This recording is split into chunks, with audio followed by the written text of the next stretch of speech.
Hey, everybody, welcome to the Jim Masters Show live entertainment lifestyle talk show series. How are you today? It is Saturday afternoon here in the United States, where this show originates from. We actually broadcast from the greater New York area along the southern New England coast between New York and Boston. And it's awesome to see all of your happy faces. We say slancha, we say cheers, we say welcome, ciao. Nice to see everybody here from all around the world. We have an international audience of viewers who call themselves the Lovedies. And the reason why is because in the summertime, I was saying that our entertainment lifestyle talk show series that we started about 280 episodes ago, live daily. Our regular hours are 7 p.m. Eastern, 4 p.m. Pacific. We're doing an earlier broadcast today because our very special guest, longtime great friend of mine, Brian Dunphy, amazing Irish singer, songwriter, musician, and of course, one of the members of the incredible group, the High Kings, is joining us live from Ashbourne, County Meath in Ireland. He'll be with us in just a second. He's all tuned up. He's going to play a couple of great songs for us as well live. So you can have some live performance.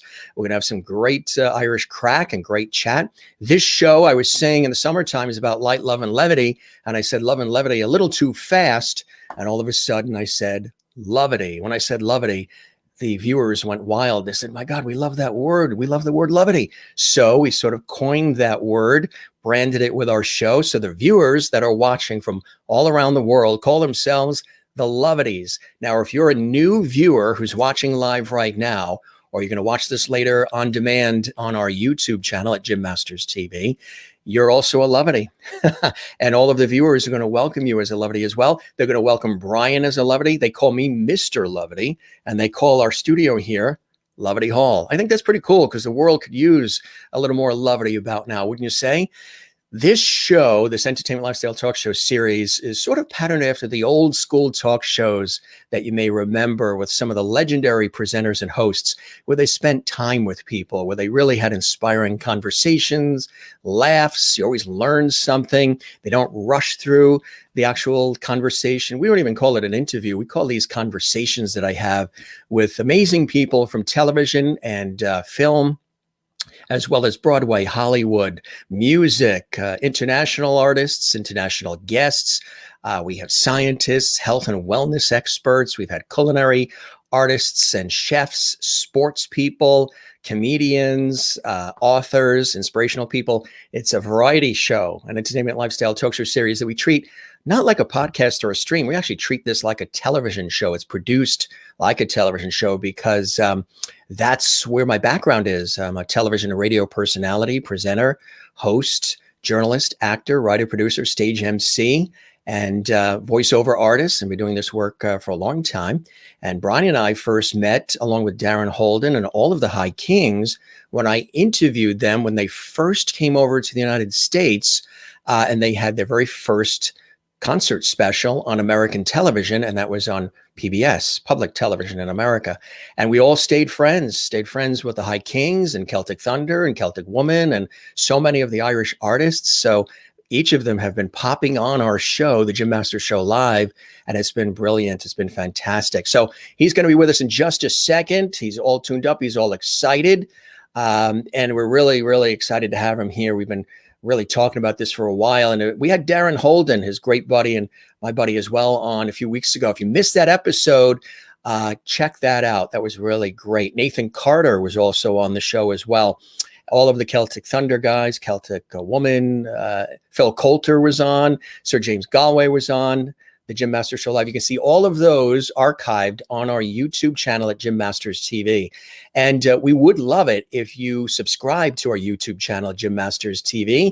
That would be awesome. We would love that. Let's check in with some of our lovely viewers watching internationally all around the world. Willie is watching in Holland, in the Netherlands. She says, hooray, a great time that's attractive for her, 8 p.m. Because our show is usually at 7 p.m. Eastern, which is like midnight or 1 a.m. where she is in Holland. My dear Jim, thank you. Hello, Lovedies. Have fun. Thank you, Willie, watching in the Netherlands. We love having you here in Cleveland, Ohio. We've got Kathy Short watching. Hello, everyone. I hope you are all enjoying this lovely Saturday. And actually, this is Valentine's weekend here in the United States. So we welcome everybody who's celebrating Valentine's Day.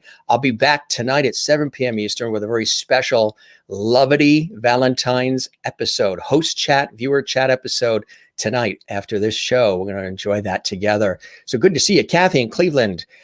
Good afternoon, Lovities. Just got off a call with, you were just chatting with Ryan Kelly. Ryan Kelly is a dear friend. Anybody that missed the episode with our buddy Ryan Kelly, be sure and check it out on our YouTube channel. Karen watches religiously in Nova Scotia. And Leslie says, good morning, Jim and Lovities. And good morning, good afternoon, good evening, good night, whatever time of the day it is you're watching. We love having you here on the show. And of course, we welcome you as well. And LaDonna is here. Looking forward to today's show. Thank you very much. CM is here. Good afternoon. Good to have you with us watching. We welcome everybody watching in Europe right now, in the UK and Ireland and elsewhere. And Wozniak is here. Good afternoon, Jim and everyone. Wonderful way to begin the weekend of love. Valentine's weekend. You got it. LaDonna says, brightens up a cold, gloomy afternoon. That's perfect. That's what we're all about. Positivity and inspiration and good times here on the show. And Jennifer Barry in Pennsylvania is ready for some Irish crack slancha. And we're going to take a look at some of the hello from Texas Eagle Girl. And we're going to welcome everybody and continue to take a look at the comments you can post. This is a very interactive, viewer-centric broadcast live. So feel free to post away and let us know, how you're doing. And also let us know where you're watching from. We love to know, where our audience is tuning in from and watching from. Got our very special friend, Brian Dunphy, who is here. And again, it's my pleasure to have him on the show. He is, he's got a great legendary background. He was born in Dublin, Irish folk singer, son of the famous show band singer, Sean Dunphy, who represented Ireland at the Eurovision Song Contest back in 1967. Well-known performer, member of the Irish folk band, the High Kings. Brian has toured, of course, the United States, Ireland, United Kingdom. He got his start as lead singer in Riverdance The Show, which ran on Broadway in New York City. He also joined the Three Irish Tenors, who toured throughout the U.S. It was part of the band Druid. He also released a solo album, which is what you're seeing on the screen, Timeless. That was in 2005. He has most recently been a member of the four-person Irish folk band, the High Kings. That was from 2008 and present. Still performing with the guys and having a great time. They've released 6 albums, toured extensively in the U.S., Europe, Australia. And typically he plays the partner and the guitar in the group as well. And just really talented, just a great guy. And it's my pleasure to welcome him live. He's all comfy in his home studio there. And he knows all about the Lovity gang. I told him you're going to welcome as a Lovity. So here we go. He's all set. Let's welcome Brian to the show. Lovity, you got it. Share a bit of love. That's what it's all about, my friend. Valentine's weekend, sending love and best wishes to everybody. Thank you so much, Jim. Oh, my pleasure, my friend. It's good to see you. Do they celebrate Valentine's in Ireland Day? Of course. They do. Irish people are romantic. Once they have a few beers in them, they'll be grand, sure. Yeah. They love everybody after that. That's it. Well, yeah, the Irish are always welcoming and charismatic and great sense of humor. And like I mentioned, I'm Irish on my dad's mother's side, and they hail from Ireland, and they settled in New York City. And my father has always and still says the word film by saying film. You say film also? Film. Yeah, film. Yes. So when I was a kid, I've mentioned this on the show before. When I was a kid, I used to say, Dad, what are you trying to say? It's film, film. Yeah, film. And I didn't realize until I was on television with Ronan Tynan, and I was interviewing him. It was on public television, and he was talking about paparazzi and film, but he kept saying film. And I'm standing there looking at him. I'm like, where have I heard that before? And it's the way it's said. Cool. Yeah, we've just got our things going on here in Ireland. That's just what we do, and I think we start to try and own things. And after that, it's funny, you know. You just add the extra syllable, right? That's yeah. LaDonna, hello, Textless Eagle Girl, and hello from Texas, and everybody's here. Juanita, one of our regular. Is Norma Brock watching from Texas? That's who Texas Girl is. That's Texas Eagle. Wonderful friend of ours. Norma, welcome. Norma.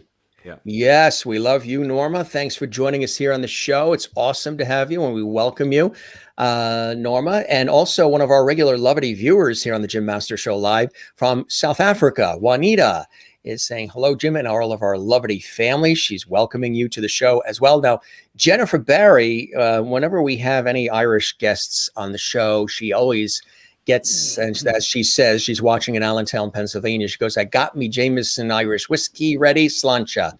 Yum. So she's going for the bold stuff early in the afternoon, because she's doing the Jameson at what is about 20 after 2 in the afternoon. Nice.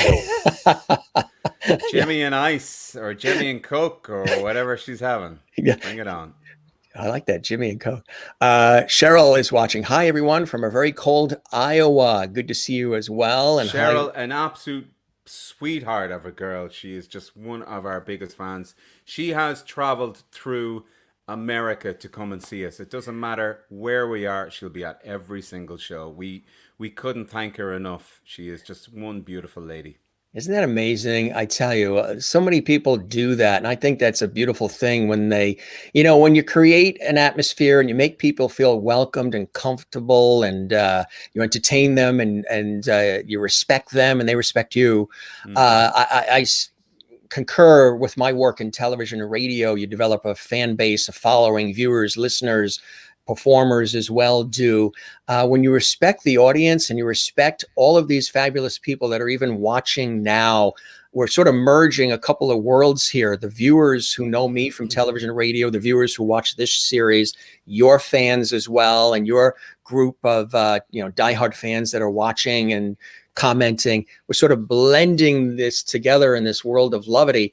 It's really cool, and respecting your viewers and listeners and fans and consumers of the product, I know, is really important to you, Brian, isn't it? Since day one, since we came over to America, it was phenomenal. Once we started in 2008 and we went over and we met you for the first time in PBS and met some absolutely incredible people, Charlie and Norma Brock, who were actually on the phones at the time and taking the donations in at PBS. And it was like when we got over that, this light bulb went off and said, oh my God, this is just a completely different situation to what we're used to. And from then on, we just took everybody in as friends. We never ever see ourselves as being, high and mighty, with the high kings. We're not high and mighty. We're just like everybody else. We love the music. We love the songs. We love people. We love to converse with people. I particularly love to converse with people and just see what's going on in their lives as well. And, when you see like people like Cheryl and Joe and Lindy and Norma and Charlie, when they were traveling around to come and see us, like, you have to respect that. I mean, it's just incredible. The hours, the money that they have put in to come and see and support the band. And we're 5,500 miles away, and you just feel this family love thing that's going on, and it's so really lovely to take in. And you give them the time, especially after the shows. We would never run after a show. Well, now we probably will with this COVID thing when we get back. But we're going to definitely miss that when we get back on the road, that we can actually converse and mingle with people again. I know it's really been interesting what we've all been going through. And I've said, multiple times on this show, I think it was a meeting of the minds of the divine Mother Nature and planet Earth coming together and saying, you know what, enough, you guys, all the hatred, the violence, the divisiveness, all the chaos, road rage, and all the nonsense going on. We're going to give you guys a pandemic. We're going to take down the economy. We're going to have civil unrest and societal disturbances and political craziness. And we're going to give it to you all at once to see how you handle it. And we hope that you're the better for it. And there's teachable moments and life lessons. And my hope through all of this craziness, and it's been horrific as well, but is that we sort of rise from the ashes more loving, empathetic, kinder. We really collaborate more. Everybody's welcome to the table. Enough of this, I'm only this way and I'm only that way. Come together, unify, and, listen more and be more empathetic to one another. And I think that's really important. Some of that, there seems to be an undercurrent now. They've pivoted, they've looked at the mirror and they've looked at their lives, they've reassessed, who they are, the relationships they have. A lot of people are assessing their careers with all this downtime and saying, hey, is this what has been serving me? Have I been enjoying the ride so far? And what do I want to do next in my life? A lot of people have been doing that. And that could be a beautiful thing, right? Have you been sort of stepping back and looking at the things you've done thus far and what brings you joy and where you want to go next with yourself, Brian? Yeah, of course. I mean, everybody did it. I remember when I got back home we flew from Dulles, Washington. That's how we got home from when everything started to kick off at the very end. We were watching it constantly on our tour bus, but we were in our busiest like this was 2020 was going to be our triumphant year after 13 or 14 years of being on the road. And 2020 was going to be such an important year. We had Paul O'Brien, we had a new member in the band, and he was going to experience everything that we had experienced for numbers of years. And we had built up this relationship that was going to happen, and it was all great, and this is the way forward for the band. We had new arrangements in there, and we had a 40-day tour in 50 days. It was going to be crazy, but we were just going to get stuck in. We had the tour bus, but and I say this to everybody, we were one of the lucky ones because we got through half of our tour before we had to come home. But I remember my mom just turned around to me about a week afterwards and saying, the world is kind of giving out to us. The world is kind of saying, you know what, you've just kind of got to stop now. You got to stop. You got to refocus. You got to chill. You got to think about what you were doing. Now, not me personally, but in general, the world is just saying, the world, just shut down. And when we all witnessed it on different television programs through those, particularly the first couple of months and the first few weeks, we all saw the world shutting down. And we saw those empty streets and people staying at home and nobody seeing each other. And you know what? Everybody's got their own crooks to bear. Everybody's got their own troubles to bear. And it has been so, so difficult for everybody.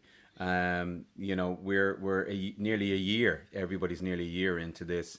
But yeah, it was a chance to kind of refocus. And it's funny when you're on tour, you do your gig, you do your job, and you're always thinking about home. And you're always, I just want to go. 6 weeks comes on you, 7. I've got 2 more weeks left, and it's always about heading home, and seeing your family and all of that kind of thing. But now it's a case of, when can we get back out there to see all the extended family that we've made over the years, and just to give a bit of music and a bit of fun and a bit of happiness back to people again. We've had constant messages and love from all over the world, from many, many fans and friends that, what is going to happen with the High Kings? Are you guys going to stay together? What is your next thing that's going to happen? And this was all during the summer. What is going to happen? When can we see you guys again? Right. But everybody just had to take a back seat just to kind of go, you know what? The most important thing right now is to refocus, is to come back to your family and just, and see what's important again within your life. And then we can proceed with all the fun and everything else that happens in our lives. So what are some of the things, beautifully said, my friend, what are some of the things you've been doing to stay motivated, to stay positive, creative, connected, and sort of sane through all of the madness? Vacuuming, closet cleaning. Yeah, so all of those things that every single person did in the world, where's the paint shops? When are they open? Can we go get more paint? How much bread did you bake? A lot of banana bread. For some reason, there was a lot of bananas going on during lockdown. So no Irish soda bread. Yeah, did a bit of that as well. But it's like I think everybody just did the same thing. You chilled out for the first 3 months. Everybody watched Netflix, and everybody, in a sense, we're loving the thought of being just at home and chilling for the first 3 months. But then it started to kind of grain on people's heads and they needed to do something else. I turned myself to just kind of going back to the studio again and just trying to write again. My wife, and she's a fantastic lyricist and she's written some incredible songs. So that's what we've been kind of focusing ourselves on, and really just trying to gather ourselves into that again, because we've never really had the opportunity to well, sing together, because she's a wonderful singer too. But and I think that's something actually we might do very near in the future. We were only talking about it yesterday, that her and I might do a little show together live every week and sing a few songs. I think that would actually be fun, because she sang with Celtic Woman and all that kind of thing. Right, exactly. So yeah, that was a great thing. It was just about reconnecting and making those things happen, because we were always kind of so far apart. I'd spent 4 or 5 months away of the year, so it was tough on her. She went through the whole nursing thing in the Mater Hospital in Dublin, and she's been fully vaccinated, so she's one of the lucky ones in Ireland. That's great. Yeah, that's fantastic. We're a little slow to get the vaccinations out here, but she's one of the lucky ones. She's on the front line. So we're catching up here in the States. I mean, it was a little slow here in the United States as well, but they're really doing pretty well now. They picked Your up the numbers pace. are high. Yeah. Since there were some changes made that made a big difference, I guess. I wouldn't have a clue what you're talking about. Yeah. I saw you on the street corner with those signs. Go on. And they ramped it up. I think more vaccinations than new cases, which is really a great turnaround. But there's all these different variants and mutations. So we got to keep an eye on all that. But positivity is what it's all about, right, my friend? Being positive. Of course, you have to. You have to. But it's not easy for everybody. And if anybody ever wants to reach out, they should just send in messages. Or if they want to talk to me, I've said that to so many people. Catch me on Facebook, send me a message, and there's no problem. I can pick up the phone to anybody if they ever need a little bit of a pep talk. So, that's what I've been doing with other people, and it kind of helps along the way. So, every little bit, once people keep talking, and I mean, Jim, you've been doing an incredible job. I mean, it's like, how many shows a week have you been doing every night for the last 7 days a week since April? About almost 300 shows. That is just live. Incredible. But when you look that good, Jim, I mean, you might as well be on the TV. No point in keeping that beauty to yourself, is there? Hey, it's the Irish. It's the Irish thing, it's right? It's the Irish in you, is it? It's that Irish. Yeah, I need to get some sun on my face. That's my problem. Yeah, but see, if you were all tanned, they would say he's not in Ireland. He's in Acapulco or something right now. He can't be live from, Ashburn, Ireland. We had a little bit of snow here this week, but you've got snow at the moment, don't you? Yeah, we actually, about a week or so, we had 1.5 feet of snow, and we haven't had storms like that in a long time. And then we had another mini snowstorm. Then we had something like earlier in the week. And then we've got something coming tonight into tomorrow. And then we have possibly like an ice storm coming on Tuesday. Wow. I mean, it's like 2020 has rolled a little bit into 2021, I think. We had a massive snowstorm that came in about 2 days ago, and I think we got about that much of snow. That's it. That's it. We don't get much here. But yeah. Hello from St. Louis, Indianapolis, all these great places. Everybody, they've already designated you. Our viewers have already designated you a Lovety. So you're a part of the gang, my friend. Can I be a King Lovety? A King Lovety, absolutely. Excellent. I love it. Perfect. Yeah, that's where we go. I want to take us back a little bit for the audience that's watching. This was actually the first time we met with the rest of the guys from the High Kings at that time, when you came into the studio on public television, and I was tasked with interviewing you guys during your first national special here in the States, and there we are. Wow. The whole gang. Huh? God, look at that. We all look the same. Darren looks the same. You look the same. Isn't that something? There we are. Martin, and Finbar, unbelievable. That's when you guys first came into the studio. That was 2008. That would be about that, right? Yeah, that's right. Yeah, because that's when the first special was, right? Yeah, jeans and black shirts. Look at it, God. It's funny whenever I'm with you guys or I'm with Celtic Thunder, everybody says, are you one of them? Because there's a similar, we look sort of similar in certain ways. They're like, are you one of these performers? I said, well, I'm the host. I'm interviewing them, but Yeah. but that's God, I funny. remember that well. We were welcomed so much there in that show. It was great. And Wasn't that again, great? yeah, it was. And you've introduced us so many times on stage, throughout Yes. the years as well. And it's been great knowing you. It really has. Oh, you as well, Brian. Actually, one of those times was when you were in New Haven, Connecticut, and you guys were performing on stage at a legendary place called Toad's Place. Hmm. And you guys rang me up and said, "Hey, Jim, do you want to MC the concert?" And I did, and we've done it a couple of times for you. That's there, Oh, um, wow. behind the scenes, backstage at that place we were MCing, and there's you guys, and that was cool. That was a lot of fun. Yeah, Really look at all the enjoyed it. famous names up on the wall as well. I Isn't mean, that something? yeah, it's Yeah, it's quite a phenomenal. place. Yeah, And yeah. then here's another one. This, I believe, was when you came and you were at the Kate, Mm. very populous place that named after the actress Katharine Hepburn. And there you guys are. And again, you guys had asked, would you like to MC? And I think this is sort of like the dressing room, the green room with That's right. Darren, of course, as well. Yeah. So yeah, we go back. It's been a number Good of years times. now, and stayed in touch, which I think is really great because in these industries, that's really rare to do that. Everybody's so busy, and everybody says, "Yeah, I'm going to stay in touch. Yeah, I'm gonna," and a lot of people don't. But we have, and I think it's just really cool. It's Well, I think special. When, that's thanks to you, Jim, because I mean, like at the end of the day, we're just coming over playing a bit of music, and it's what we do. But then it's when you have to meet people like you to try and make things happen along the way. And you've been incredible, you really have, and you've championed the band so many times. But you've done it with everybody, and that's just the person you are. So we really appreciate it, and thank you for it. Oh, my pleasure, my pleasure. And everybody's saying great group of talent.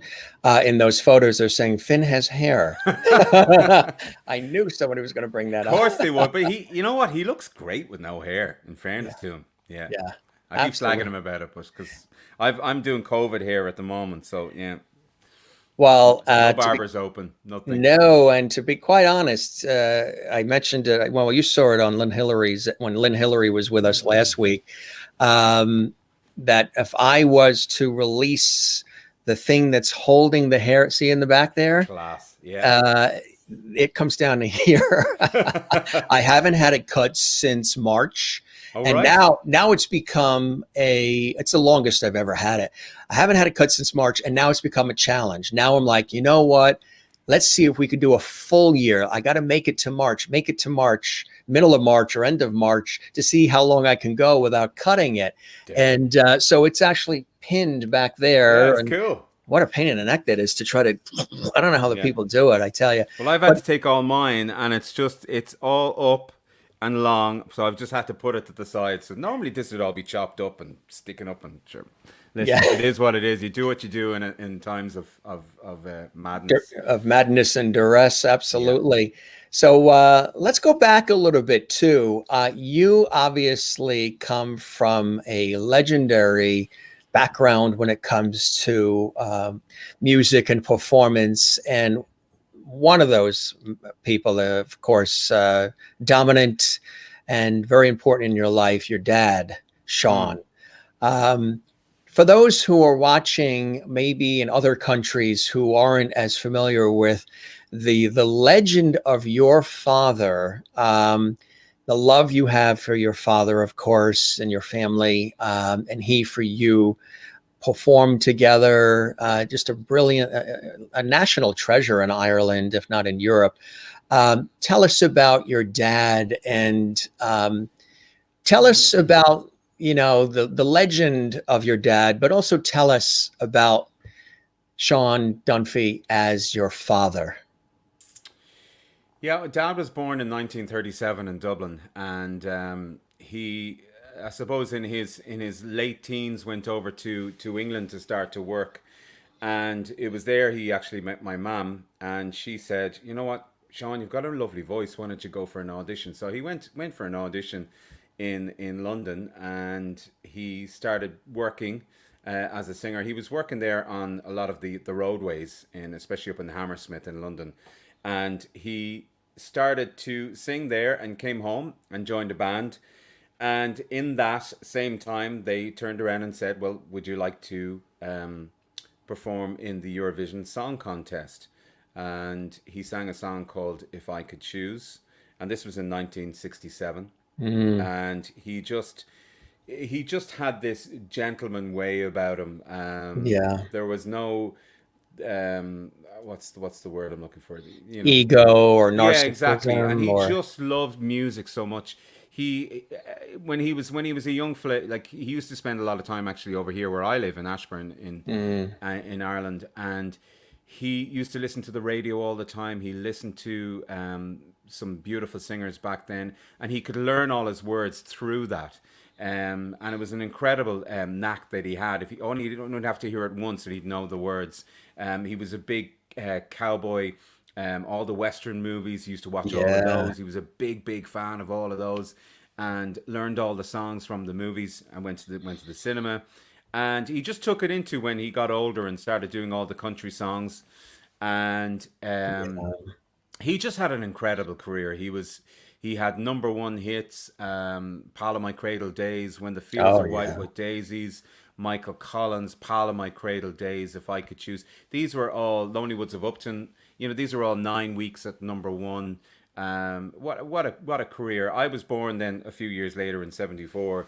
And, in the early 80s when he was touring around Ireland, I would go out with him and he'd get me up to sing a song. I started to kind of just sing here and there, but he started to say, "Come on, just get up and do one song." And I'd be really nervous. I wasn't very pushy as a singer when I was a young fella, but I'd get up and I'd do one, and I really enjoyed it. And then it was literally only when in school that I started to do it. But he was an incredible father. But I suppose especially in the 80s, there wasn't a lot of music, a lot of shows going on at that time, so he had to travel, and that's when he first became interested in going to America, and he ended up working in New York and Boston and all the way up to Toronto.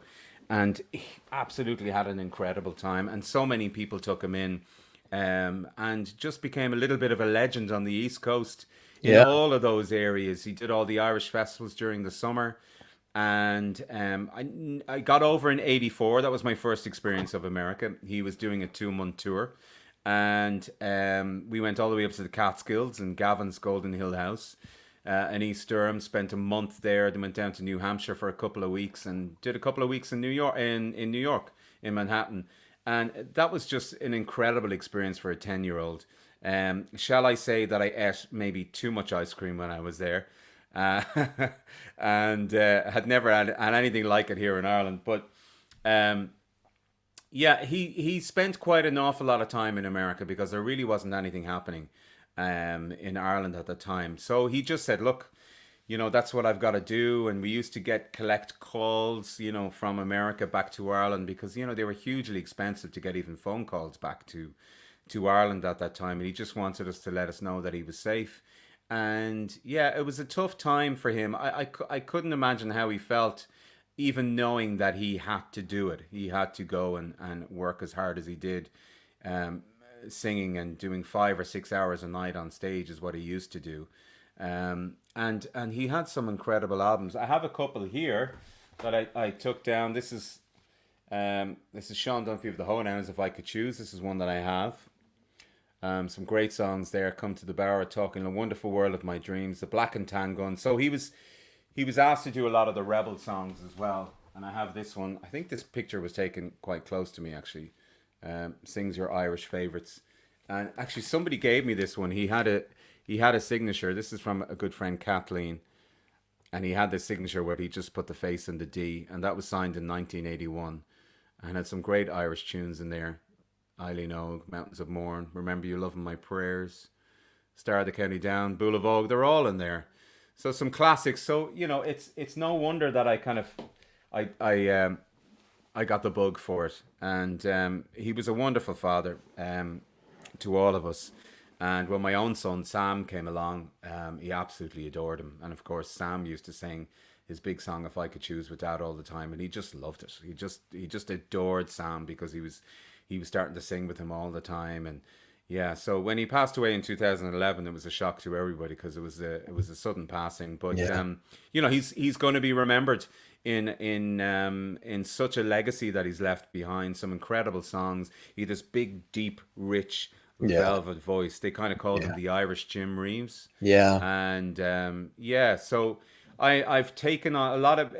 It's funny when I sing. If I a lot of the time I can't hold the microphone now with the band, but when I do, it's kind of very similar to the way that Dad would perform. And then literally only a few weeks ago, I saw Sam sing, my son, and he was like, "Oh my God!" He says, I looked at him and was like, "It's exactly the way that Dad would hold a microphone." So it's kind of it's in the genes. You try to keep away from it to think that the genes are not there, but they are. They're still there. It's unbelievable. Is that amazing? Really, Mm. really is. Yeah. Absolutely amazing. By the way, Jim, my son Sam is watching, and I know he's dying for me to say hello to him. So a big hello to Sam. Absolutely, yeah. I know that, you know, he's a blessing in your life, isn't Oh he? yeah. Oh, unbelievable. Yeah, he's just there. He is. There he is. There he is. Absolute legend. Yeah. No, he's a sweetheart, and God, to be a dad, to somebody like Sam is a phenomenal thing. He's such a great kid. He makes us proud every single day. So, yeah, he works hard at what he does. Look at that. Look at that. That was We, at the Michael Bublé concert. Loves him. was it? Yeah, Bublé concert in Wow. Dublin. Absolutely loves him. It's a cool Yeah. shot. It's a cool shot, isn't it? Yeah, I think Yeah. he was doing his little album cover shot there, was he? Right. Yeah, Yeah. I think so. The little Yes. pose going. That's my sister. Sorry, if you go back, actually, Jim, if you don't mind, that's my sister Mary. She's in watching as well. She doesn't live too far from here.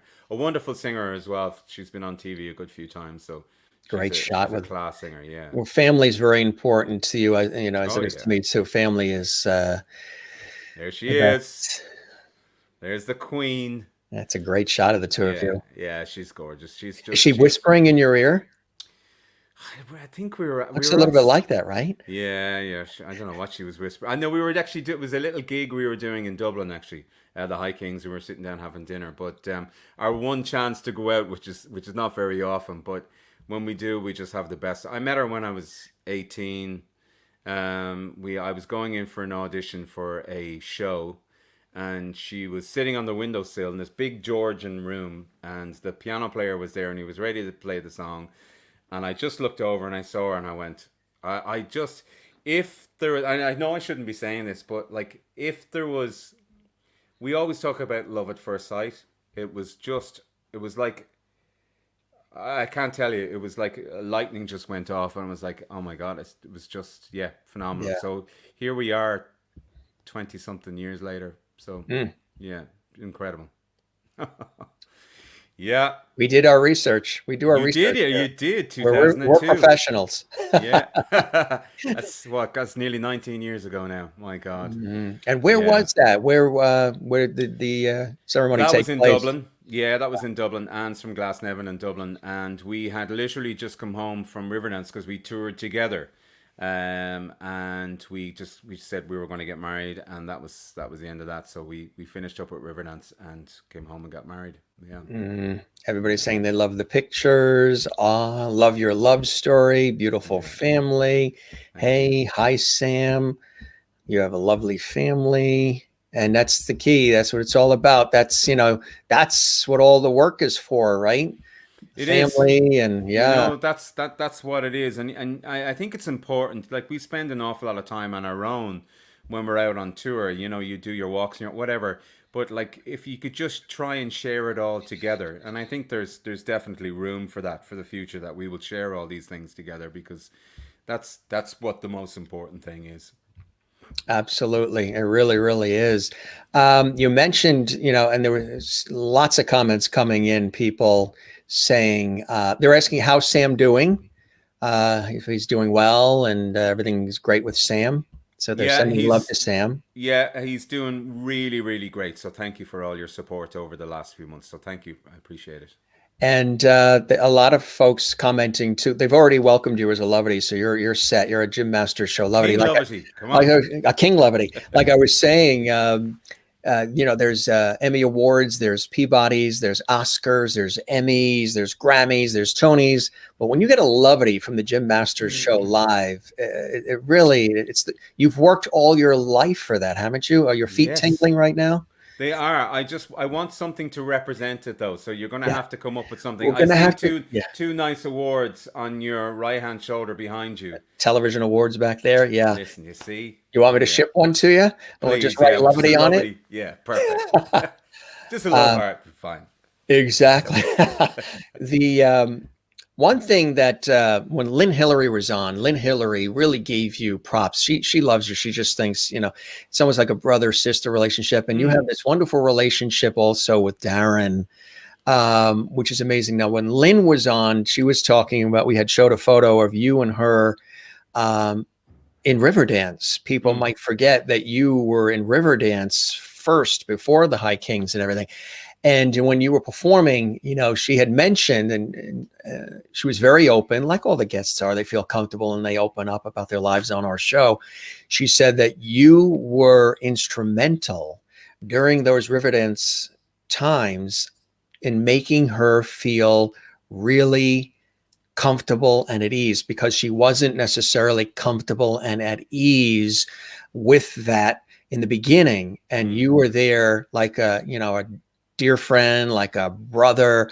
And I think even once when she said on the episode last week, she had said that she was very worried and very concerned, and she was mentioning it often and often. And I think you just said to her, "Oh, just shut up. Just get out there and do it." And she said that she loved that because that sort of got her going. She says, "Brian, is the real deal. He's authentic. He just says it like it is." And he just said, "Oh, just shut up. Let's get out there and do it," type thing. And that you really helped her through it just by being there for her when you sort of recognized, I guess, that she was nervous and you made her feel comfortable. Yeah, well, I don't know how, because like every musician is totally insecure, and I'm one of those. I am totally insecure. And was that a good song? And did they enjoy it? And blah blah blah. And it goes on. Lynn, she had she was the lead singer for the Special Olympics.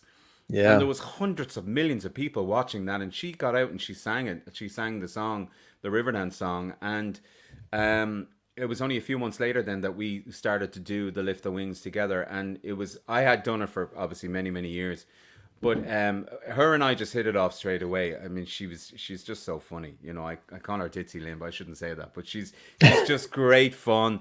Just like a brother would say. Yes, exactly. And just one of the most incredible voices I've ever heard. I mean, just pure angelic. And it is really incredible, isn't it? It's clear and like buttery and the pitch, the articulation, all of it is, the tone is phenomenal. Yeah, no, it is, and it's pure. And she gets quite nervous about her voice sometimes, but she really doesn't have to. And again, that's more of an insecurity that comes with every singer that goes out there and does it. But she was phenomenal. She's a phenomenal performer, and then she went on to do Celtic Woman. So it just shows you the success that she can have, or could have, and then she did have, and went on to bigger and better things. And then I sang on her album, and I was delighted to do it. And that was a lovely little song that she wrote. So yeah. Great relationship. And again, I mentioned the relationship that you and Darren are funny together. You do a lot of little videos and little fun stuff together. You really are, you guys are like brothers, aren't you? Yeah, we're brothers from different mothers, I suppose. I mean, we met in 1993. We were doing a talent competition in Dublin against each other. And neither of us placed in that. But Darren went on to really have a wonderful career for himself. He was a pop star. He was traveling through Europe. He just had a great career, while I ended up actually just working in a store for a couple of years after school. And, that was obviously, and I was doing some kind of cabaret shows and stuff like that. But we reconnected back when we did Riverdance together, and it was like I literally turned around to him and said, "I know you from doing a talent competition." And he goes, "Yeah, I know you too," because we hadn't been in contact for a good few years. And it was like the friendship just went straight on from there. And when we started Riverdance, in I think was it 2000 in Broadway. We Mm-hmm. said, let's just get an apartment, two apartments that are right beside each other, and it literally just took off from there. So Yeah. yeah, it's been great, and he only lives 20 minutes from me here, and we do have a great relationship together. We kind of know, we're like Bill and Ben, the Flower Pot Men, or any of those kind of duos or duets. We just kind of know what each other is thinking, and it's just fun. Yeah. And I think that's what we just want to, encapsulate to people, that it is all about just having a bit of fun, Right. and he's Right. very funny. He is He extremely is. funny Yeah. and Yeah. so talented. Like, You are too, but you do it in your humor is very deadpan, very dry, very it's like has a little bit of like a sarcasm to it, which is really cool. Like you can say something funny, but still keep a straight face about you. Like all the rest will be giggling and laughing as they're saying funny stuff, but you can deliver a line and still keep that straight face. yeah, that's probably because I don't find myself funny. That's why. What were you guys doing here in this shot? This cool shot of you guys. This is Lock That Up was Live. Lockup. Yeah, that was Lockup Live. We were trying to figure out over the since when COVID kicked in and lockdown. A good friend of ours came up with the concept of Lockup Live, and that was televised back in September. So that was a YouTube live moment as well. We did an hour show, and it was great. It was live, and it was the first time that we'd got back on to doing some songs, and that was a great experience. Bobby Vickers and John Vickers, two amazing brothers. Bobby has been out on the road with us for years, and yeah, we did this wonderful show together, and it just, well, we hadn't seen each other in ages. And the Yeah. excitement of playing back together was unreal. And when we all walked in for the first time, seeing each other with the masks on, and this was like, so we had finished in March, so March, April, May, June, July, August, September. We hadn't seen each other since September. So that's when it all, this Lockup Live, it was a great concept. I mean, 4K cameras, proper television studio, proper production, which we thought we'd never see for a very long time. But the two brothers, the Vickers brothers, put this together and invited us in, and we got to do it, and it was just brilliant. It was brilliant to see the lads, brilliant to play again, and yeah, that was a good gig. Absolutely. As I was saying earlier, my friend, a lot of people were mentioning when we were talking about your wonderful dad. They have all of his music, they have all of his CDs. They've always admired him, love his voice, and obviously he's passed down like dads do and moms do as well. A lot of his character and his wisdom and his sense of humor and his talent to you as well. And I know you've always looked up to him. And speaking of your dad, and also speaking of Darren, Darren actually penned a wonderful song that you guys had performed, "Sing You Home Again," Mm. and that's it's really in honor of your dad, right? That was a bit of a shocking moment. Darren wrote that on a napkin on a flight. Of course, Darren remembers everything, so he'd be able to tell you when he wrote it. But that was just my dad hadn't passed that long, and he just came up with this idea. And my dad used to do these quips of John Wayne. He used to just, well, hello there, and he'd do all the John Wayne accents, and Darren just started writing and penning it on this flight, and I was like, "What are you doing?" And he goes, "I can't show it to you yet. I have to get to a piano." So he literally had to get to a piano. I think we arrived at a hotel, and he had to find a piano somewhere just to see if it would work. But he knew it would work in his head. That's how good a musician he is. He knew, he sang it in his head, and he knew the chords. And he sat down, and then he left it for a while. He didn't come up to me for a while and just said, "I don't know how to approach this with you." And I think he left it for a while, and I mean like a few weeks. And then he said, "I'm after writing this thing," and it literally just came to me, and he wrote it within a few minutes. That's how good he is. And sometimes a lot of his great songs do come to him in a few minutes, like "Oh Maggie" for the High Kings. But what a tribute to Dad! What a beautiful song. No one, I think, could have done it any better or any justice in relation to writing the words down, because even Darren was very close to Dad, and my dad and his mom sang together in a few things, you know, just having a few drinks after shows and stuff like Right. that. And yeah, it just came out of no, and we left it again like we always do. Typical Irish people, it'll be grand, we'll just leave it there, we won't do it. But it doesn't sound like a High King song. We need to get it done.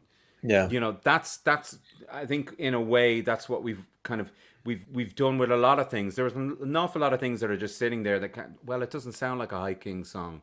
But I think sometimes people are just yearning for any kind of music. It doesn't matter what it is. It doesn't have to fall in that genre. I think you should just, whatever feels right, just put it out there. And this song has really encapsulated Dad. And we just put it together, socially distant in two different houses, but we kind of made it, you know, that we were kind of together. But it's a lovely song. Yeah. And a lot of people are commenting that it was a beautiful tribute. And if you have your glass still there, we'll toast our lovely viewers. I toast you, and let's do a toast to your dad. Cheers. Thank you. Cheers. Sláinte. Sláinte to everybody. That's very nice. Here, thank you. Here is that beautiful tribute written by Darren Holden for his friend Brian Dunphy in honor of Sean. Sing You Home Again. Beautiful song, folks. Enjoy. And then my special guest, Brian Dunphy, will be back with us in a second here on the Jim Masters Show Live. Welcome, everybody. It's good to have you here. Here's that song. I could never talk in school. I could never read anything with my stammer. But I could sing all the time. I always loved singing. I always wanted to be a singer. Even going to school, my school master used to say, get up there, Dunphy, and give us a bar of an old song, and no better man. And I used to get up, and I had the slagging I used to get from the rest of the boys, you know.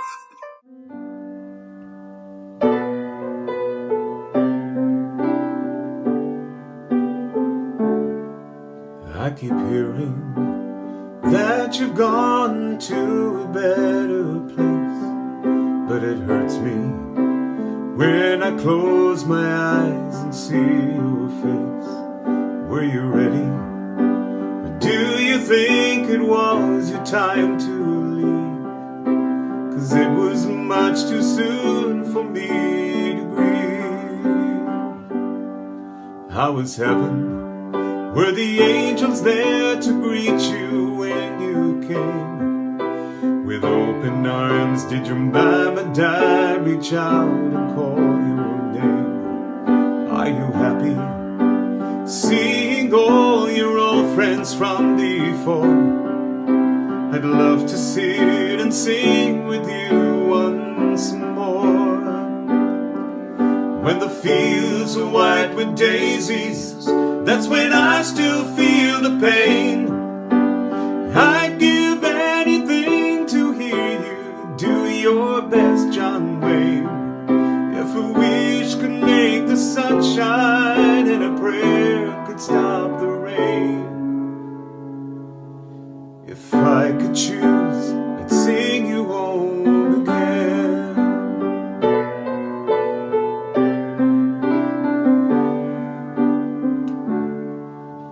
They came from miles around the day we said farewell. You had the proudest smile upon your face, I could tell. We choked back tears and rose to cheers to greet your final bow. I bet you serenade the angels now. When the fields are white with daisies, that's when I still feel the pain. I'd give anything to hear you do your best, John Wayne. If a wish could make the sun shine and a prayer could stop the rain. If I could choose, I'd sing you home again.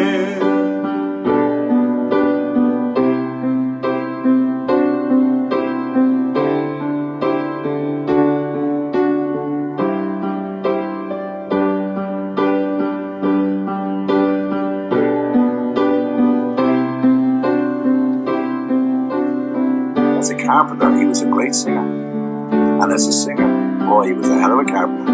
The fields are white with daisies, that's when I still feel the pain. I'd give anything to hear you do your best, John Wayne. If a wish could make the sunshine and a prayer could stop the rain. If I could choose, I'd sing you home again. If I could choose, I'd sing you home again.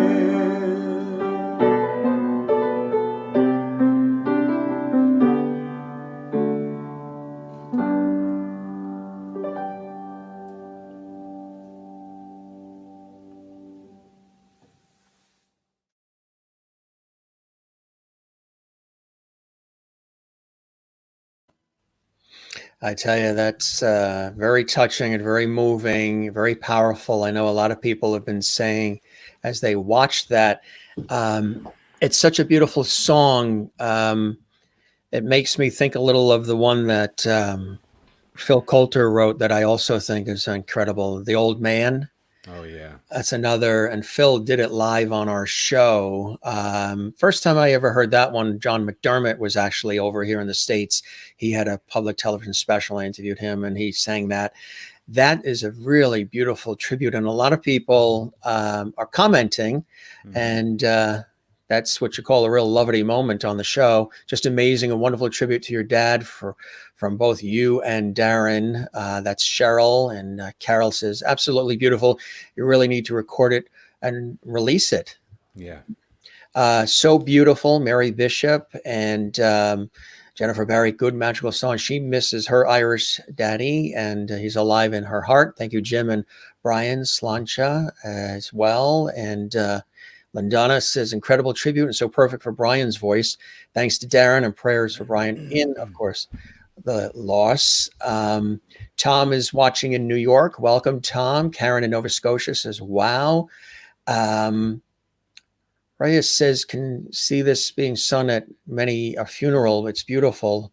I would imagine, yeah, that would be a song that people would want in tribute of their loved ones. But a lot of them saying they can identify with losses in their life, their father, what have you, through that song.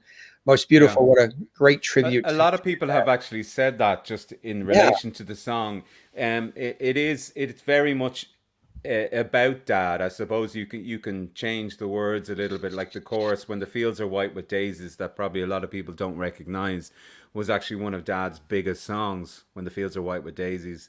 And then the John Wayne thing was obviously with him, and then If I Could Choose in the end of the chorus. So they were, but you know, they're only small little quips that people, of course, can play at a funeral. That when Darren came with that, I was blown over. But again, it hasn't been recorded properly. A beautiful tribute, and again, just shows the depth of your friendship with him. We do have a clip of you actually performing with your dad on stage. We'll show that. Do you want me to tell it? Do you want me to give you a little? Yeah, give us a little before that preface. Yeah. Yeah. So I was doing a show back in the noughties, and it was called Dancehall Cues and Hucklebuck Shoes. So it was to remember all those great show band singers, the show band era. So there was 7 entertainers on it. They were all playing 7, obviously, different show band singers or show band stars. And of course, I was Dad in that particular show. And I suppose you can roll it from there. That would make sense, because it was... I was performing as Dad in this clip. And it was in the Olympia Theatre in Dublin. All my family were up on the balcony. I think there's a lot of screaming and shouting going on with this. But anyway, she could play it. It's live. It's a bit of crack. Really, really nice. Brian and his dad, Sean, here they are together. They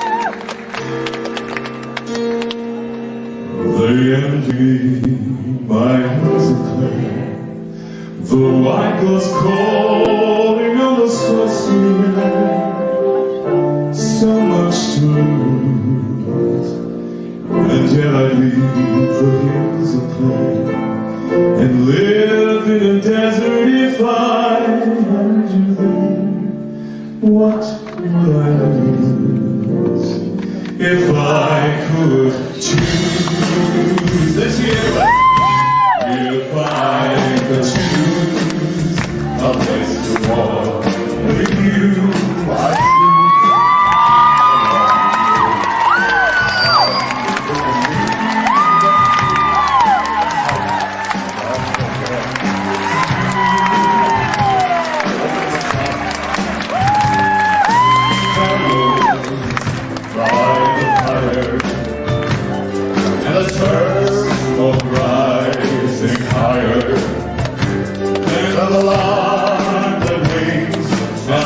always thinks of you.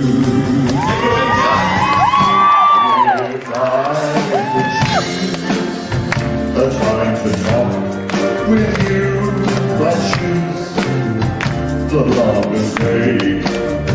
And over all the hills of there, I shall anew. I will tell them our days that last forever, and I'd never leave your side if I could choose. Everybody, here we go, one more time. If I could choose a time to talk with you, I choose the longest day.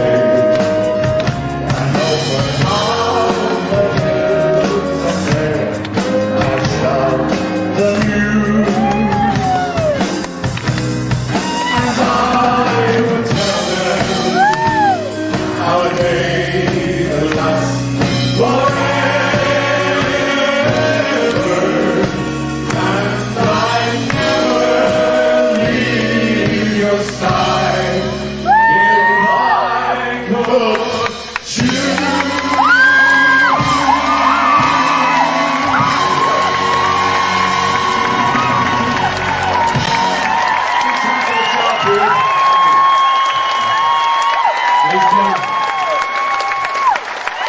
The next one is.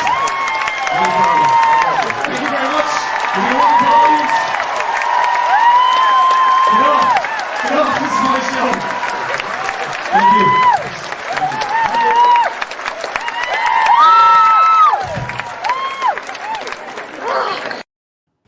Really, really special. And I love there's a sound at the end. When I first heard it, when we were getting the show produced, of the very last sound you hear, whoever's taking the video, she My goes, brother. Yeah. you hear, like Yeah. that. It's just this really cool sound, like so moved by what they just witnessed on stage. And I don't know whether they caught it, but that was a complete surprise for me. I didn't know he was coming onto stage. That was the whole thing there. Yeah. So, Isn't that beautiful? and it was just lovely to be caught because we don't have an awful lot of footage of him and I singing together.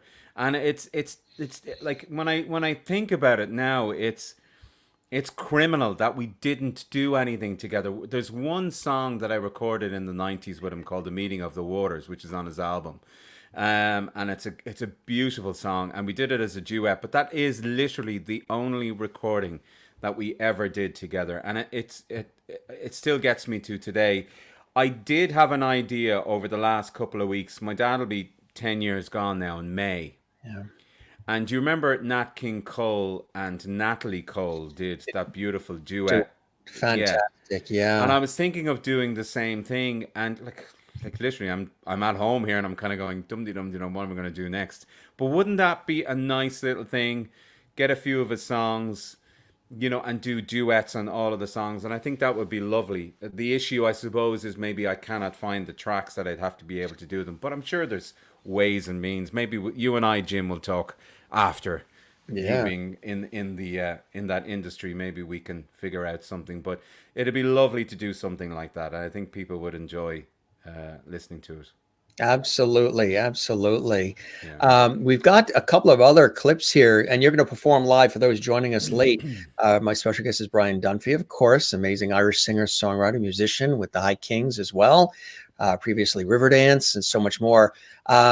We have Black is the Color. That's a really cool clip. Tell us about that one. That was one I was working on when we were away together, and I'd come up with some nice little melodies for it, and never got to do it on stage with the lads. So when I got back, everybody was doing their own videos and they were doing their little quips. So I got on the laptop and I was kind of going, okay, how do I do this? Looked on YouTube, and I just said, okay, look, you can play all the instruments here on this thing. Do a new version of it and see how it comes together. And so I spent a good bit of time trying to make it happen. So it took me a good few days to sort it out and make it happen. But I'm very proud of it because I recorded it on GarageBand. For those of you techies out there, GarageBand would be one of the basic versions of any studio recording, and just on a Mac. You go from there up to Logic, which is the big one that you do in the studios. But on my GarageBand, I for some reason I clicked it, and it came up really well. So I'm quite proud of this. And yeah, I just put it up there, and people really liked it. So yeah, good stuff. Yeah, let's take a look at it right now. We have it for you, a special treat for all of our Lovity viewers. You've got King Lovity, Mr. Lovity, and all the Lovity viewers on a Saturday. You cannot go wrong.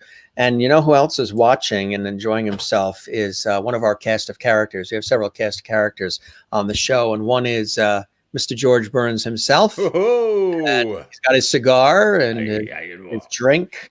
And he's sending you lots of Lovity, and he's enjoying it. He approves.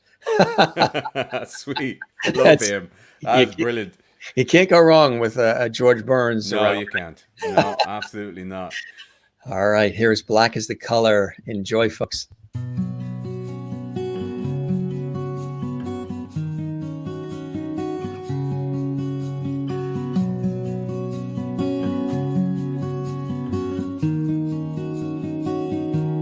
Black is the color of my true love's hair. Her lips are like some roses fair. She's the sweetest smile and the gentlest hands. I love the ground whereon she stands. I love my love, and well she knows. I love the ground whereon she stands. I wish the day it soon would come when she and I could be as one. For black is the color of my true love's hair.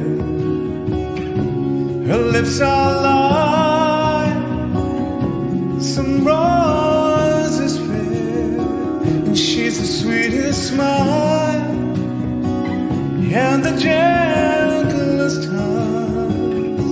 I love the ground whereon she stands.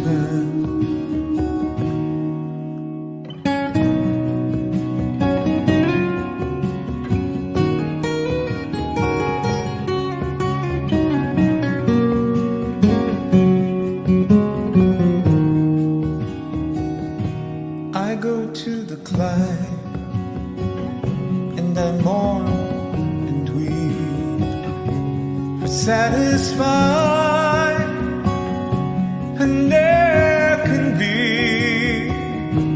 I write her a letter, just a few short lines, and suffer death 1,000 times.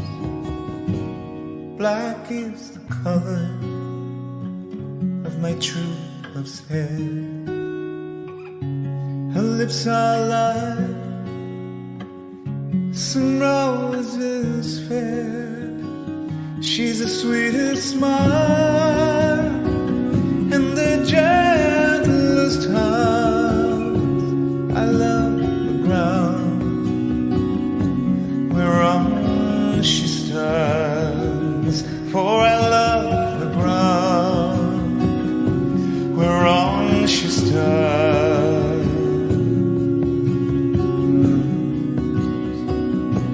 Whereon she stands.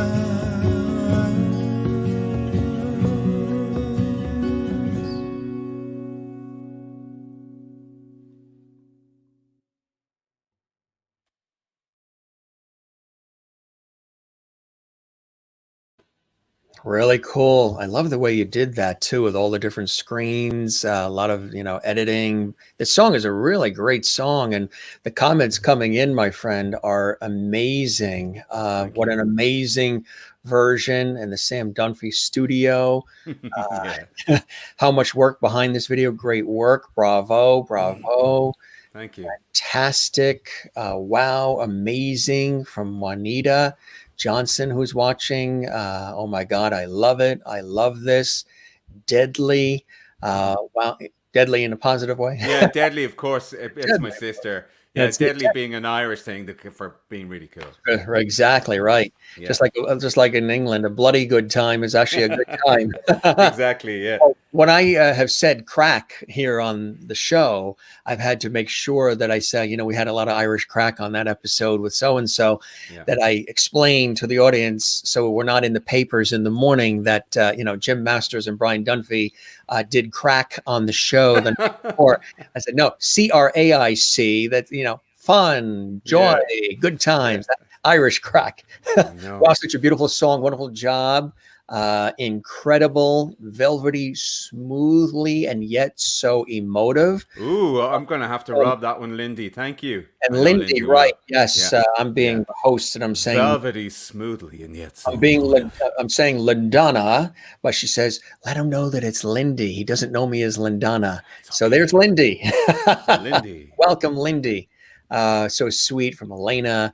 And Karen, one of our Levity viewers, hopes that someday you get to Nova Scotia. You guys 3 times we've been to Nova Scotia. You have. Oh, see. Yes. See, Karen. Karen missed out. Yeah, 3 times. Third time's a charm.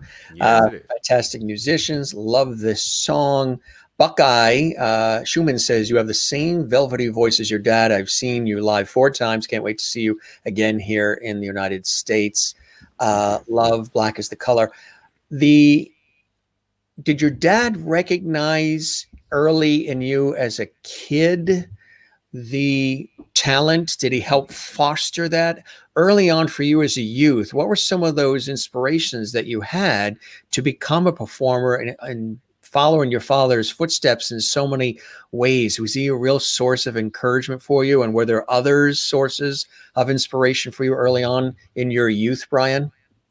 Well, it's funny. I suppose being last in the line of the siblings, and my sister being quite closest to me in age, Mary, who's watching, she introduced me to the likes of Aha, Spandau Ballet, Duran Duran, Culture Club. I was all the 80s UK, all of that I was introduced to. Kind of missed out on the whole Irish thing at home. Only what Dad was singing, and he wasn't even singing a lot of Irish songs at the time. He was singing a lot of country stuff. So my brothers introduced me to ELO, Queen, ABC, all of these just incredible bands. Of course, Thin Lizzy was in there as well.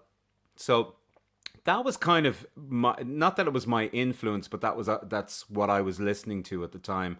I fell in love with a band called Delamitri, Scottish band in 1985. Very acoustic, incredible harmonies that they used to do. So that's kind of when I start to write my own songs. I tune my guitar up to Dadgad. It kind of gives me that nice harmonic sound that I've been listening to for the last 30 years. So it was my mom that pushed me out for my first audition in '93. She was really kind of the one who said, "Look, you need to get out there. You've got a voice. Just get out there and do it." I joined a 65-piece choir, when I was about 15, just to kind of give me that listening power of learning harmonies and different melody lines that I could put forward in what I've done to the High Kings arrangements. So I could never forget stuff like that. That was fantastic. So they were all the kind of the little bits of, I suppose, the puzzles or the jigsaw pieces that have been put together to kind of mold me into the singer that I am now. Dad and I never really had any kind of, he would never give me any tips or anything like that. He always said, the one thing he always said to me was, sing songs that people know. Always said that to me, sing songs that people know, because you'll get a better reaction from your crowd. Now, you can take that in different ways. Obviously, people write their own songs, but they get them onto radio first. but Dad was a real entertainer. He wanted them to sing along with him, and it was very much his show was all about pleasing his audience with those songs that they could just sing along for 2.5 hours, and he did it so well. He could hold an audience in the palm of his hand, and to be honest, I'm still learning to do that. It can be quite difficult, and when you're in a band and you're sharing a 2-hour show with 3 other different members, it's you can spread the love, you know, you can spread all that, you know, it doesn't have to come down on you for the whole gig. So we're doing it together. And I think if I ever did my own kind of show or anything like that, I suppose I'd be a little bit nervous about it, because I don't have Paul on my left, and I don't have Finbar on my right, and Darren on the other end. I can rely on them to fall back on. Right. It's a scary feeling when you're out on your own. Absolutely. So, right. Yeah. It's but you enjoy it, right? You enjoy those times when God. that. I love it. And I'm still doing a bit of singing here on my own. I do a few church things and stuff like that, and I really love doing those kind of things as well. And that's a different sentiment completely. And has brought me back to I used to be in a folk group back when I was in my teens and stuff like that, and I really love doing it. So, you know, I kind of sing all genres of music. Like, you know, if you ask whether it's pure folk, that me personally, am I a pure folk singer? Absolutely not. That's not what I do. I'm it's hard to say. I can fit in different genres. Do you like country? I know in Ireland, it's amazing how big folk and country music is in Ireland. Yeah. They love it. Oh, but sure, when Garth Brooks came out, I mean, he just sells out. Exploded. Yeah. Took everybody's heads off, and and Rope in the Wind was the first DVD in '93, and it came out, and I was like, my God, this guy is unreal. Yeah. Got to meet his producer when I went to Nashville. Then eventually, never got to meet Garth. Still would love to, but Tim McGraw, all of these guys that I absolutely love. And then got an opportunity to sing a country song there. I think you have it anyway. You might show it later, but like country music is fantastic. It's very close to Irish music anyway. And I think it's just about changing your voice up a little bit. And Right. What harm? Why not? I mean, I was in a tenors group for 3 years. I had to retrain my deep voice right up to the top and sit up there. And a lot of the time the lads said, look, we'll cover all those notes. You just need to be under here and sing in harmony. Right. And that's exactly what we like when we do our 4-part harmony stuff with the band. You know, I'll sit up there on the top. It's not a folk sound. Finbar can be your folk and ballad singer, and Paul can be your folk singer. Darren's in there with the big, you know, big beautiful velvety, what's the more rounder rocker voice, and Right. then you've got me sitting on top there. So that's why it all works well. It's when a it great comes blend, together. Yeah, right? they all don't sound the same.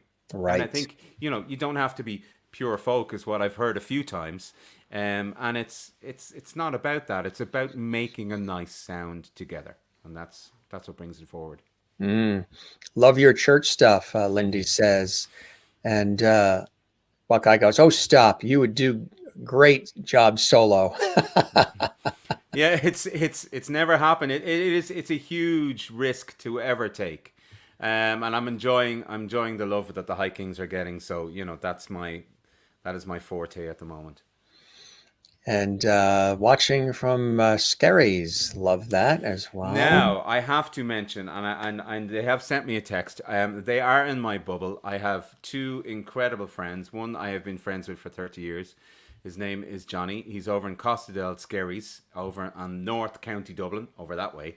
And his beautiful girlfriend, Suja. So I just want to say a big hello to them and introduce them to you, Jim, because they've been watching you a couple of times already in the last few weeks. So, yeah, big hello. That. Yeah, they were dying for me to say hello to them. She had to comment for me to say hello. That's funny. So is that them right there? That's her right there, yes. There she is. Yes. They're in our bubble. They have kept us sane and over the last Susanna? Is that how you say her name? Susanna? Yes, Susanna. Yes. Yeah, she is Polish. With the Z, yeah. Yeah, Polish, and name. she has been living here for 14 years. Yeah. And my best friend Johnny is very, very lucky to have her. And I know exactly what he's saying to the computer right now. To Johnny. Let's cheer to Susanna. Absolutely. Yeah. When you're cheers. Irish, there's always a reason to toast. I love it. Jim, you've got a secret cup there. I've got one that you can see what's going on in there. Now, what's going on in there? Cool? Yeah, my mother made this. She nice. she went through a period where she made way back when we were kids, ceramics, Christmas trees, all kinds of stuff. So this is like a denim jean. Yeah, I was going to say it's a denim jean. It's and cool. There's one that has my name, my dad. My dad is also James Masters. I'm the fifth James Edward Masters, goes back to England and Ireland. So this was mine. It's a really cool thing. So wow. I know you're loving the mug that Mom made, but you want to know what's in it, huh? Yeah, it's probably tea, Irish tea, with a little bit of something going on. Maybe a little Irish coffee. It's happy days. Hey, happy days. I like that. I love the Irish. I don't know when my next beer is coming, but we'll find out soon. Did your production assistant leave early, or she's probably watching Netflix. You're on international television right now. She will never ever watch anything live. She just has this thing about watching things live. That's her. Karen says Trader Joe's. Not in this one. That was last night. I had pink lemonade from Trader Joe's. Oh. It's a little Irish coffee, Karen, in Nova Scotia. We have a little Irish coffee. Hey, Jennifer Barry in Allentown, Pennsylvania is already nailing the Jameson whiskey at 2:00 in the afternoon. I just have some coffee, some nice fresh brewed coffee with a little smidgen of sweetness. Wow. Jim, can I tell you a lovely story? Because I know Dolores won't be. Dolores Tracy just came up there. Yes. You can pop up her Tracy little message. Yeah. Scroll back. Oh, there she is. Hi from Donegal. And she says hi from Donegal. So she, Dolores is a huge fan of the band, and her daughter Shania is just the biggest sweetheart. And I've known Shania since she's about 3 or 4, and Shania is special needs, and they've come to see the show every time we're up there, or they'll travel through Ireland to see the show. Sit in the front row. She's always wearing a beautiful dress, and she's sitting on the floor. And for many years, she's been just humming along to the songs. And we hadn't seen her in about 2 years. And about last year, she came to a show. And the next thing I hear this voice coming out. And Shania has been nonverbal for many, many years. Right. And she absolutely loves the band. And I hear this voice coming out of nowhere, this sweet, beautiful, angelic voice. And I'm singing, I think it's Fields of Athenry. And Shania loves to sing out. And when she was doing her humming, she used to just sing it out so loud. But I hear this voice coming out of nowhere. And I look down and I see that she's singing every single word. Not only what Fields of Athenry, but the whole 2-hour show she sang. So I actually got her up to sing on stage. It was the first time. I wanted to do it for a long time. But this particular moment was it was something special for me. And I got her up on stage and I gave her the microphone and she sang from her soul, wherever she found that greatness and that inness. She just brought it out on that particular show. And she just blew everybody's mind. She got the longest standing ovation I've ever seen. And her mom told me afterwards, Dolores told me afterwards, that with her being non-verbal for so many years, she learned a lot of her words through listening to the High Kings music. And I couldn't have, it just blew me away. Like that, our music, our songs, we didn't write them, but it was the way that we did them had connected to her. And that she just listened to them all the time and she learned her words. Now, it's not just because, obviously, it's not just because of our songs, but because of the hard work that those wonderful parents have put into her. And they're the type of stories that that, like, even if you get up and you do a couple of hours songs or music or whatever you can, but if they're the little things that you can achieve in your life that means so much to other people, then we've done all right. And I think that's what the world right now needs to kind of have a little bit of grace towards that. Those little moments mean so much to people. And incredible little story. I wanted to share that with you, and I know it's a personal story for them, but it's just incredible, to think that, without going into my own story, there's a lot of people that know about my own story with Sam, but has just meant so much to me, and I think it's just sweet that she's just and she's grown so much since then, and so I just wanted to share that with you, and I hope Dolores doesn't mind. Carol asks, is she the little girl that always dances along the front with a scarf? Yeah, that's her. That's her. Beautiful. Yeah. Rachel says, that's the sweetest story ever. You care so much for your fans. Right? You have to. I mean, these people are spending money to come and see you. And that's what we were talking about at the beginning of this show is appreciating those who come and buy tickets to come to the shows, that buy the CDs. For me, it's the people that, follow me, the viewers on television, the listeners on radio. We're all in this together. And that's why I like to make, even because, I do this work professionally, and then I do this show and wear a lot of different hats and a lot of different shows and stations, networks, all this stuff. But one of the big things is I love the interactivity with the viewers, the people who are here, and again, we're merging these two worlds together on this show, which I think is beautiful, because that's what it's all about. It isn't just about me or you or them. I think the world operates so much better when it's us. Us. We've been in a time zone, I think, in the last several years where it's just about me thinking. And I think it's so much better when everybody thinks more about us. Sometimes it's funny. One of my coworkers once said, Jim, why do you always say we, and you don't much say I? You don't say I a lot, you always say we. And I said, I don't know why I say we instead of I. I think I'm always trying to be inclusive. I'm always trying to share the credit, share the joy, share the event. So I'm much more of a we person than I am an I person. Yeah. And I think you seem to be that way too, Brian, in the times I've met you. And you like playing off the energy of other people and giving it back. And you like sort of like collaboration and team. And we're all on the same team together, working for the greater good, right? Yes. I love listening to people's stories, though. Yeah. You know, if anything you can do is just lend a hand or lend an ear to somebody, why not? It doesn't take much of your time. Right. It's so important, Absolutely. You had mentioned, I think is it Rose Bouquet? We have that here. We actually have that here all queued up. Tell us a little bit about that one. That's another great song, Brian. Actually, this goes back a good few years ago. When I moved into my first house, when I came back from Riverdance, we were listening to a country singer called Phil Vassar. And my beautiful darling wife became pregnant. She told me when I came back from touring in China after a couple of weeks, and she came with a surprise that she was pregnant. And all through that pregnancy, she listened to Phil Vassar, and even at the time when Sam was born. And it just those songs mean incredible stuff to me. Again, he's all about that harmonic thing that I really like, and.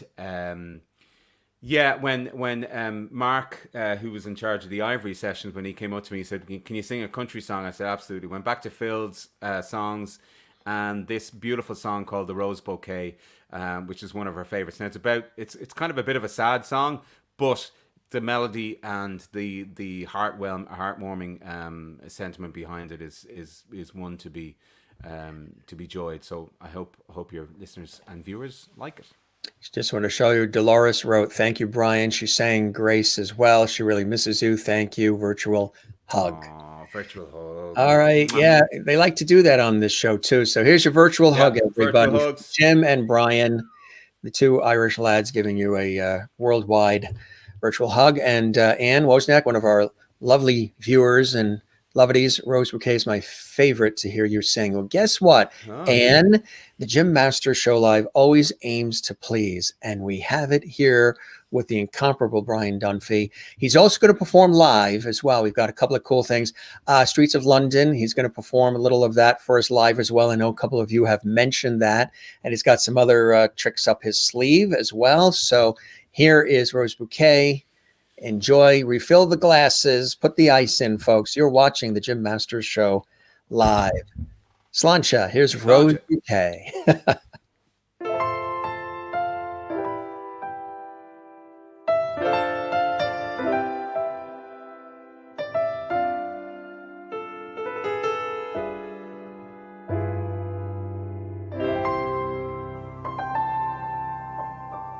Hey everybody, it's Brian Dunphy here, and I'm at the wonderful Ivory Sessions, and it's an absolute honour to be here and to have the wonderful Mark Cahill play for me. And it is Country Week, so I've been brought in to sing a wonderful song. It's a Phil Vassar song called The Rose Bouquet. So hope you enjoyed, and please share if you can. Thanks.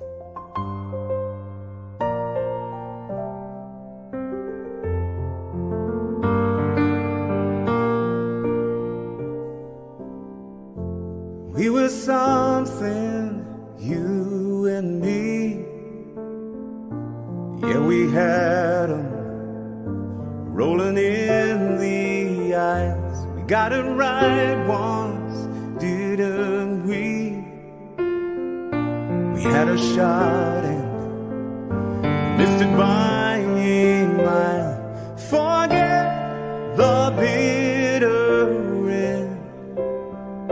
Can you remember when we sang, we laughed, they all watched us dance, they circled around us, toasted to forever, we played to win, we never gave in, and we threw it all away, like your rose bouquet.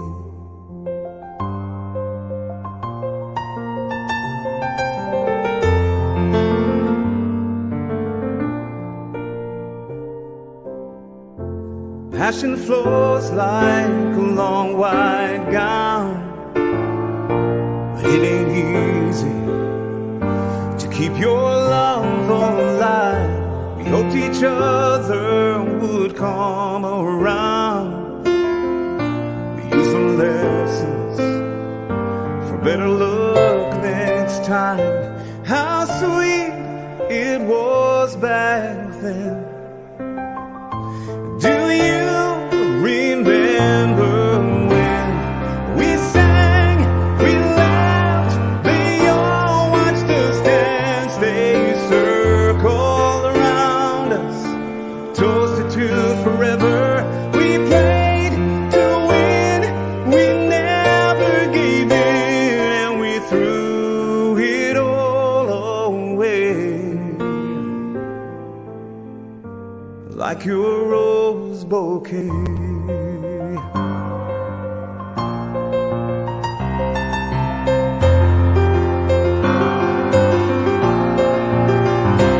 We sang, we laughed, they all watched us dance, they circled around us, toasted to forever, we played to win, we never gave in, and we threw, yeah, we threw it all away, like your rose bouquet, like your rose bouquet.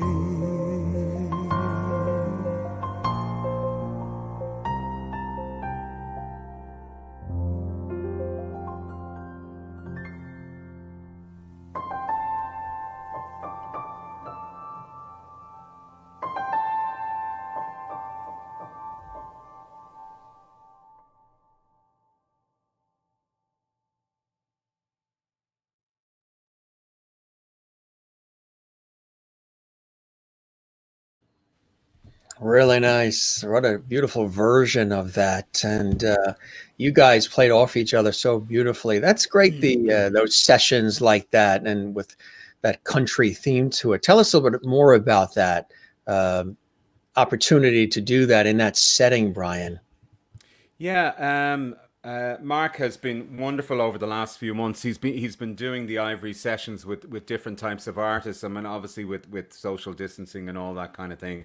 Beautifully So done. The way they film it and everything, the camera, the production value is like top shelf. Yeah, so that was done in a proper recording studio. So he had everything at his disposal there. And he's been doing he's just been putting out a vocalist every week. Now has an album with a lot of the singers that he had already, and then he's going to do a part 2 of it. So that's all out on Spotify at the moment. I'm not on that particular album. Probably will be on the next one. But he's just got a nice way of interpreting the songs. You don't want to copy anybody else. And it was a lovely thing to do. I was absolutely thrilled that he asked me to do it because I had watched so many of them that he had put together. And it was funny because we had started in a lower key, and he was like looking at me and going, dude, you can sing the original key. And I said, I've never tried. The amount of times that I've sang along to the song and I've never done the original key before. He said, dude, you have it in you. Just make it happen. So I was like, all right, okay. So put a little bit more effort in it and got the original key done. So it was a really lovely thing to do. There was him, there was a cameraman, and that was it. And it's literally only 20 minutes from here up in Slane, where Slane Castle is, literally right beside it. And it was just a lovely thing to do. And, another, I suppose, another notch to the belt. Oh, look at that. I'm now in a...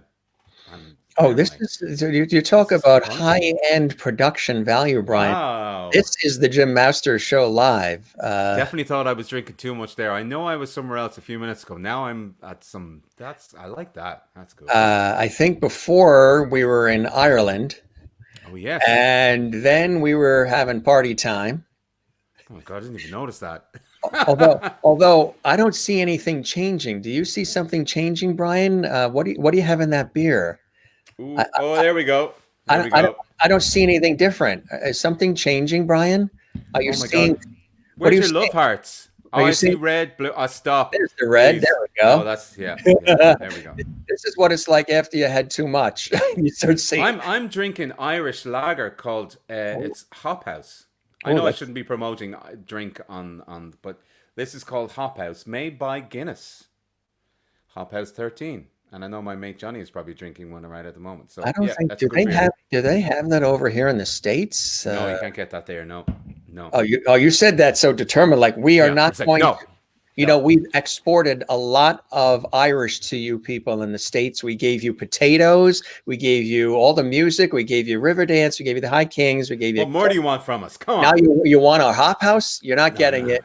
You got to come to Ireland. If I can find a way of shipping you some over, Jim, I will do that. That would be sensational. But it might take about 4 months to get years. To you. Yeah. So it probably wouldn't be worth it. But we'll have a beer. Marek says Hop House 13 only on House Party. Marek is another one of my friends over in Skerries, in Costa del Skerries in North Dublin. Yeah. Beautiful words here. Juanita Johnson says, my nephew is artistic. He's very verbal, sometimes too much. I played the High King CD Decade when he was in the car with me. He did not talk through the CD. He was so enthralled with your music. Now, when you hear things like that, Brian, when people, with this kind of work that we do when we're in the public eye, I mean, I'm sure you've had situations. I know I have. I've been in the Home Depot. I've been in supermarkets where somebody will come around the corner and they'll be like, they recognize me from television or whatever it is. And sometimes they're afraid to come up to say something. But then when they do, they emote and they share their life and they share these wonderful things, how much whatever it is you do means to them, and they maybe have been following you for years. You too, when you hear that, when people write or they comment or you see them at meets and greets and they'll say, I've been a follower, a fan for years, but I've always been a little intimidated, a little shy about expressing how your talent, your personality, your music moves me and means so much to me. When you do hear that, I know you really take it to heart, huh? Yeah, because it's kind of strange because it's what I do as a performer and as a musician. That's what I do. And I suppose it's like the same for anybody who's in the public eye, whether you're an actor or you're a musician or television presenter. I mean, there's different personas that can happen along the way, and you never. It's hard to explain. We have had so many different types of people that come to our shows from 4 years of age up to 94 years of age. I'll give you a very quick example. I had a wonderful message from an incredible nurse up in Belfast, and she was looking after a young boy with leukemia, and he's been fighting leukemia for nearly 2 years. And has been in the hospital. I'm not too sure of the consequence, but it has been in the hospital for a very long time. I think he's getting constant treatment. And she sent me 4 small videos of the little boy singing the Irish pub song, High Kings, Irish pub song.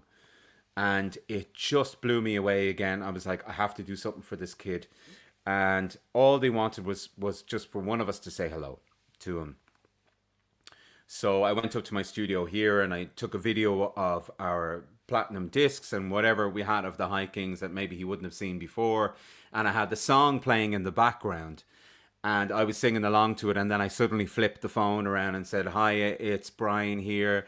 And I just want to wish you all the very best. And I hear that you're doing so brilliant. We're all so proud of you and we love you very much. And come as a guest to our show the next time that you're feeling good. And you know, all of that kind of thing. And those things are just, you can't put a value on those things. They're just, it's very simple to do. But as long as you feel that it's right to do, then it's fine. We have the most incredible fans in the world. There are, as I said, there are so many different types of people who come to our shows, but they will always get the same respect and the same amount of time as everybody else will. I think that's the question you asked me. It is. And I went on a little tangent. No. That's a beautiful answer. And I love it. And There's lots of those little stories that are going on, but that's for every musician too, you know? Absolutely. Rachel's Rains Hall here says that was absolutely beautiful. And Elena says it would be great to have a High Kings gig she's watching in Milan. Yes, we have an international audience here on the Jim Master Show Live. We welcome everybody watching, whether it's 2 a.m. or whatever time it is. You're always welcome. I've been hooked on the High Kings, THK, for almost a year now. I know when I got to see you live, I'll also be too intimidated to say how much I love your stuff. So she says that she's been too intimidated to say how much I love your stuff. But here she is right now. And now you know she loves your stuff. And she still hasn't said it. Rachel, you still haven't said it. You have to say, I love the High Kings. That's your next message that needs to come in. Yeah. She said, I'm too intimidated. I discovered the High Kings when I was studying Irish history in university. And go. We are the proper High Kings. The proper High Kings. And we listened to a cover of The Fields of Athenry, and it led me to your cover and all your wonderful music and voices. Jim, try the name of that song again. Come on. Athenry? How do you say come it? on. In your proper Irish accent. Let's go. How do you say do you lose the H? Do you say Athenry? Athenry. Oh, Athenry. There you go. Athenry. Yeah, you see, we've got things messed up here. Yeah, but in a way, you're kind of going at Henry. You're right. Athenry is how we would say it here. There should be another E then after the Y for RYE, like rye bread. You know, rye bread. See, that's why we're messed up. The Fields of Athenry. The Fields of Athenry. You usually add in extra syllables, and this one you took out a letter. I love the High Kings. I saw you for the first time at Indie Irish Fest in 2019. Yeah, interesting gig. Remember that one. Since you insist, I love your stuff from Rachel. Yes, Rachel. Said it here on the Jim Masters, another world exclusive. We always always have world exclusives here on the show. Very proud of you, Rachel. Well done. We got another video here that is of you guys together, and maybe we'll just show it. We can talk about it after. It's you and Darren, one of the ones that you sent along, and it says Brian Dunphy and Darren Holden. I'm not sure exactly which one it is, but I think it's Only Your Rivers Run Free. yes, it is. Yes, it is. Yes, it is. And you want to tell us a little bit about it? You want to preface it a little bit? No, just go ahead. Just go for it. Go for it.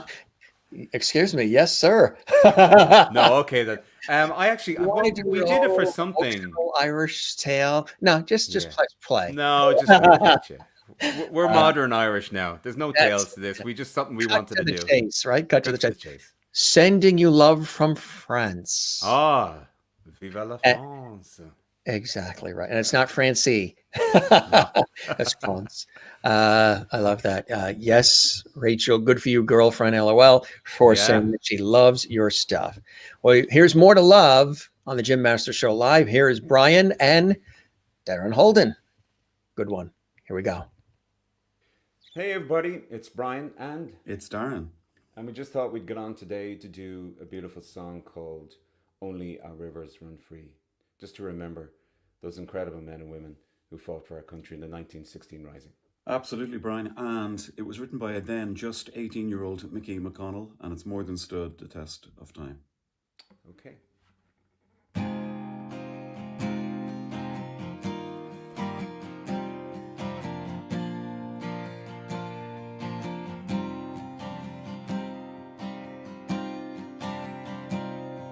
When apples still grow in November, when blossoms still bloom on each tree, when leaves are still green in December, it's then that our land will be free. Wander her hills and her valleys, still through my sorrow I see, oh, a land that has never known freedom. Only her rivers run free.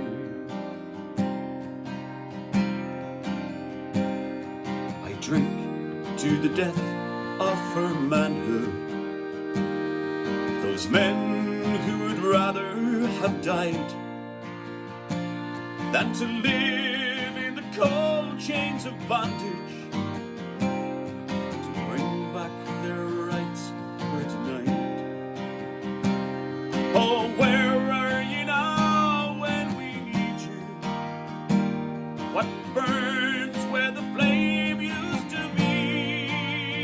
Are you gone like the snows of last winter? And will only our rivers run free?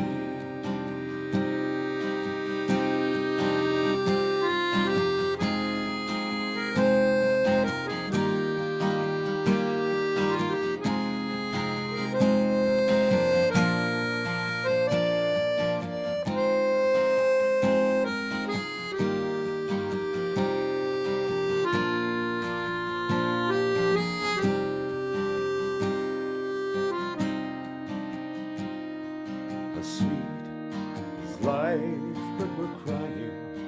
How mellow the wine, but we're dry. How fragrant the rose, but it's dying.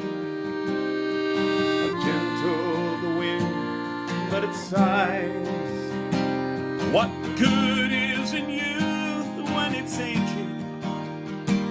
What joy is in eyes that can't see? Well, there's sorrow in sunshine and flowers, and only our rivers run free. What good is in youth when it's ancient? What joy is in eyes that can see? When there's sorrow, sunshine, and flowers, only the rivers run free.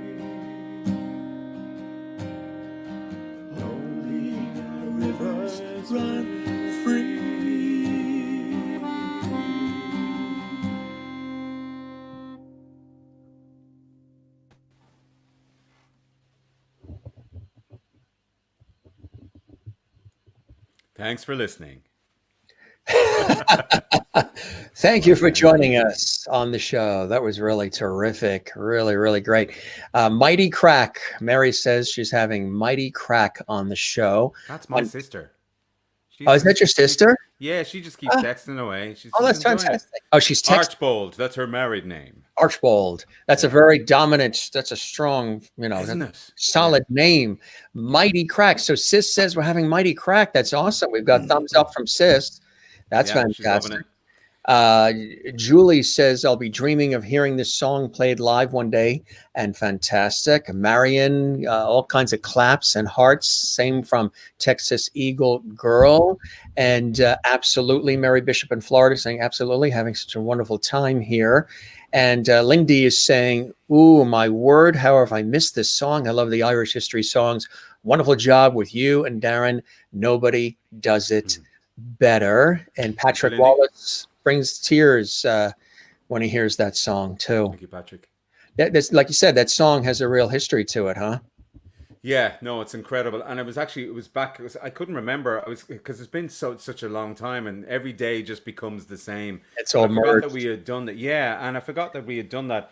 And it was just to remember all the Irish men and women who fought for our country. And and that's the thing that we do. We always remember those people who fought for this country and gave us our liberty.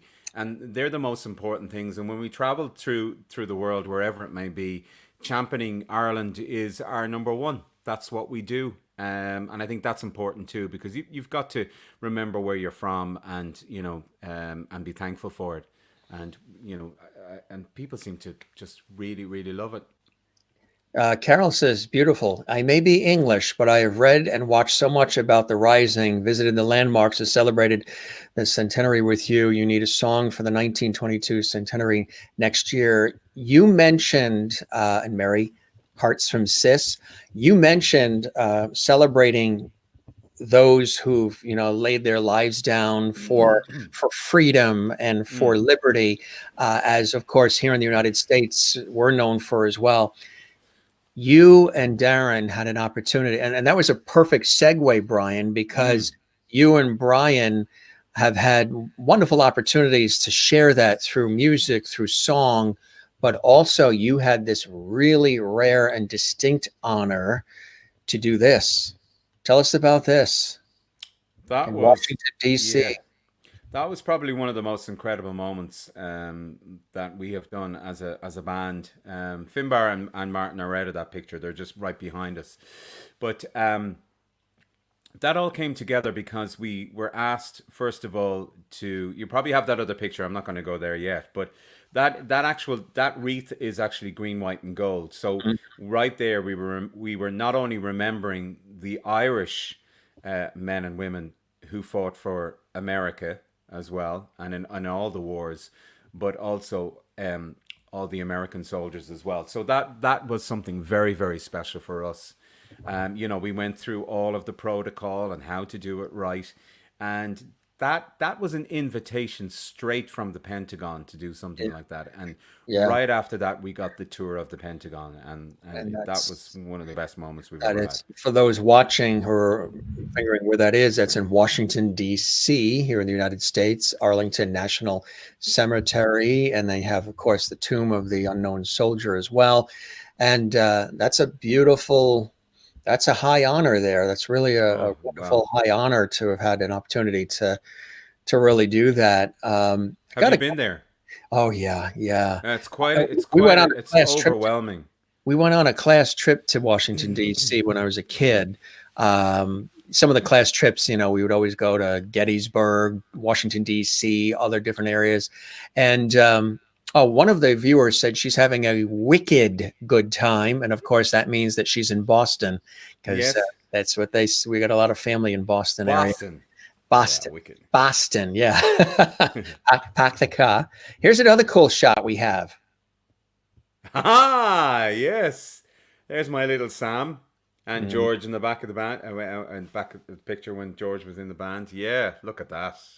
Isn't that a nice he absolutely idolizes the band, and he's got up so many times to get up and play and sing with us. and yeah, he's just loves the band, really Hmm. does. That's a great shot. Oh, isn't it? It's a really a lot of happiness, a lot of levity in that shot as well. Yeah, absolutely. Got another cool one here too. Good times. You That got, was in RTE. That was at we were just about to go on the Late Late Show.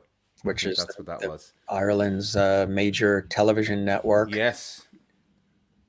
Yeah, that was for the DVD for the new album that's coming out now in the next few weeks. That's what we were doing. That was back at the Lockup Live studio. That is of course Australia. So we were doing the Australian song for that. That's what you see in the background. So we did a different feature for every song that we did. The concept, while you have that photograph up, the concept of the album was to kind of touch base with all the different countries through the world. So we just came up with the concept of like, okay, take a song from different countries and record them. And look, we couldn't get to the country, so why not just do the song? So yeah, that was I think that was the Wild Colonial Boy. That's from Australia. That's what that song. That's what that was. That's a promo shot. Yeah, Really promo nice. shot for the album. Yeah, Yeah, a that's few months cool back. too. Oh, that was St. Patrick's Day. Yeah, we did that. That's a couple of years ago now. I would Gone. imagine they're probably St. Patrick's Day is going to be quiet this year as well. I know they've said that here that right now St. Patrick's Day like big parades and all that is still I Yeah. think it's not going to happen or just because of everything. They still want to be sure, they still want to make sure everything is Yeah, we'll be there the next time, that's for sure. Yeah, Yes. we're missing quite a lot. We really are. Yeah, It's these a are some cool- lovely shots that were taken. Yeah, those windows in the back, that would be the pictures for Amsterdam where we did the song "The Dutchman." So Ah, those still yeah. shots would be from "The Dutchman." Yeah, what a So- beautiful song too. Willie watching in Holland in the Netherlands right now would absolutely love that. Yes. And Oh here is God. he was a friend of mine. I had an opportunity to, for those watching in other countries, that's Regis Philbin and Kelly Ripa. Kelly Ripa still continues this entertainment talk show, kind of like what we try to do here on the Jim Master Show Live. And they do it on ABC, and the show has been around for, almost 30, 40 years. And she does it now with Ryan Seacrest. But Yes. original was the gentleman right in the middle, a television national treasure, Legend. presenter, host, Yeah. singer, the wonderful Regis Philbin, who we lost last year. He was a wonderful friend. I had an opportunity to know him, and I always looked up to him in terms of his ability to just really, he could do it all. And he was just welcoming and warm. And I know that when Regis passed, you guys had posted this photo as well. And you actually took time to, out of sheer respect for the man, say a few really kind words about Regis. What was it like being on that show, Regis and Kelly, here in the States on ABC, and have the opportunity to be there with him and with Kelly? It must have been incredible for you. And you can see he's wearing his green satin tie for a Oh, start. do you know where he's buried? No, I don't actually. He is buried at his alma mater. He's buried at Notre Dame University. Wow. Yeah, he had a request that Oh, he Irish. would be all about. I think it was half Irish, half Italian, and really proud. And he was all on with Notre Dame. He always talked about the football team and everything. And he's actually buried at Notre Dame University. Yeah, Wow, I didn't know that. isn't that amazing? He was incredible. He came into the makeup room and he was so excited to have us on. He told us about his Irish heritage, all of that kind of thing. Actually told us about the Notre Dame. And, he was so excited to have us. And we were doing, I think it was the Little Bergerman or something. And we were just, look at us. I mean, we were fresh off the plane just going to do, this was the biggest thing for us. I mean, the biggest show in America that we were about to do. And we had so much fun on that show. My God, everybody was wearing green in the audience, and it was just a hoot. And I think we sang in the parade afterwards as well. So that would have been New York. Yeah, that's New York City.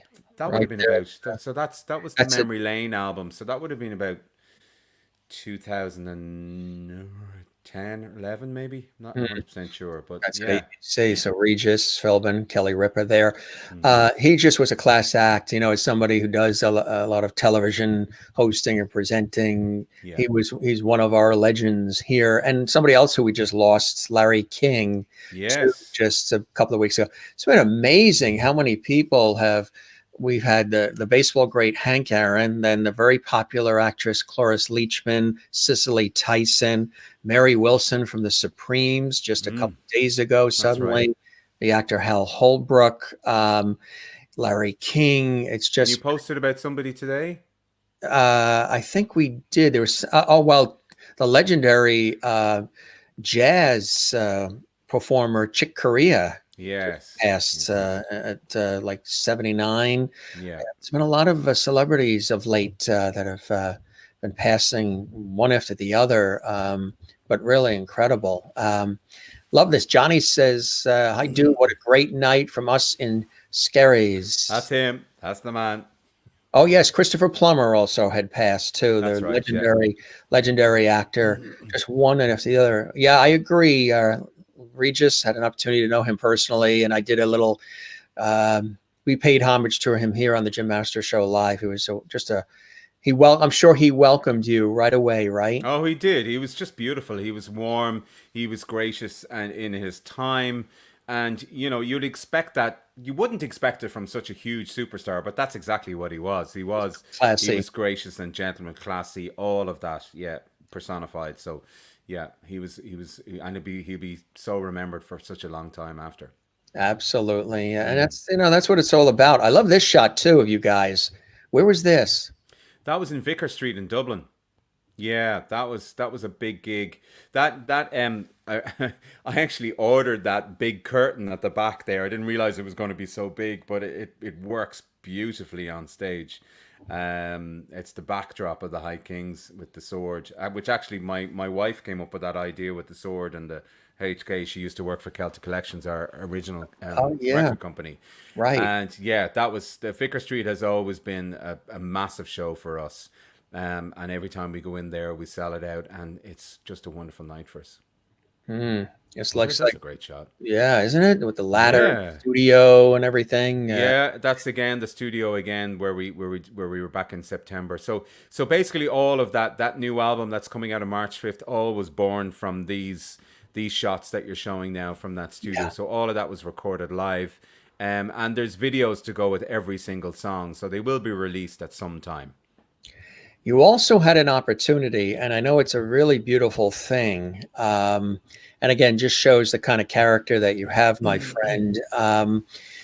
You can tell us who this person is from your perspective, because I know it was a very special moment, but you had an opportunity to sing at the funeral of this very special person in Ireland. Tell us about that. Maureen, God, absolutely. What a stunning lady. The Olympia Theatre in Dublin is one of our one of the most incredible theatres. It's been around for it's a treasure. It's been around for so many. I've done so many different shows there pre High Kings, and Maureen has worked there for the last 70 years, and we only lost her about 4 or 5 weeks ago now, and I had the pleasure of singing and the proper honor of singing at her funeral, and they named the bar after her called Maureen's Bar in the Olympia. But she has met everybody from Laurel and Hardy to Pierce Brosnan to anybody that has come over to the country. They actually wanted to meet Maureen. She was that famous. She used to, when she started her job I think in the 50s or even earlier, she used to bring her babies in and just hide them behind the bar because she wanted the job so much. And then she would just hide, she'd feed them and she'd go asleep, of course. And then back in the time, she didn't want to lose the job. And she ended up working there for 70 years. She was 90. Wow. She was 92 or 93, something like that. So she worked in the Olympia for 70 years. Yeah. So a really beloved. What a great shot. I love that. Isn't that beautiful? Yeah. What a great honor to be asked to sing at her funeral. That's absolutely. Yeah, and through COVID, there was only 10 people at the funeral, and there would have been thousands at that funeral. Thankfully, we have the webcams now at the moment that kind of gets everybody through it.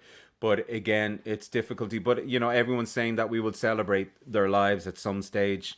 It's just a little something that I've been kind of doing for a long time. And if people wish me to do it, they ask me to do it. But that one was a very special one. And she wanted some particular songs. Parting Glass was one of her favorites. So I sang that at the end. Speaking of singing, I know there's a couple of songs you wanted to share with us, and there's a couple of albums too we wanted to show covers of. There's this here. Tell us about this one. So that's the brand new one. That's going to be out on the 5th of March. Congratulations. Thank you so much. Yeah, it's kind of cool. The concept was always about, you know, I suppose it says it there, it's home from home. There was another concept that we would say, you know, the world tour live from Dublin. So there was kind of a little bit of a turn on that one. But like all the way through the album, you'll see all these I suppose you see this, what would you call it? The animation of the buildings or the silhouette of the buildings. Yeah, the silhouette. Yeah, and you'll see much more of that throughout the album book and everything like that. So it's going to be real cool book that has been done for this. So there'll be all the different countries will have a different emblem or a different building from, or, you know, a different, I suppose a different building from each one. So it'll make it their own. But I'm really happy with that cover. It's cool. It's cool. It's something very different than we thought it was going to be, but it's come out really well. So yeah, that's out. Streets of London was out last Friday, and then they're going to release a single every Friday now for the next couple of weeks, and then the album comes out. Yeah. So There's that's a new one. in there too, right? Exactly. Yeah. What did you want to start us off with? Perform live for our oh my God, I was fine 2.5 hours ago to sing a song, but I don't know about now. Oh, now is when we really want to hear it. That was when you want to start it. Oh my God. We don't want all that polished stuff. We want the raw stuff. You want the raw stuff with it. Jesus. Yeah. And CM has already ordered the new THK album. Yes, sing me a song, a new album. Loved your performance of Streets of London from the new album. Thank you. Yeah. Cool stuff. Through you ride the finest horse I've ever seen. Standing 16, 1 or 2, with eyes wild and green. You ride the horse so well, hands light to the touch.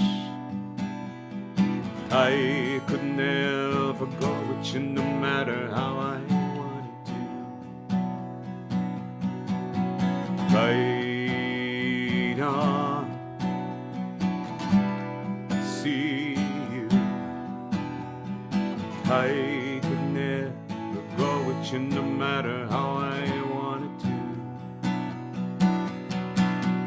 When you ride into the night without a trace behind, run your claw along my guts one last time. Turn to face an empty space where you used to lie. Look for the spark, lights the night through a teardrop in my eye. Right on, see you. I could never go with you no matter how I wanted to.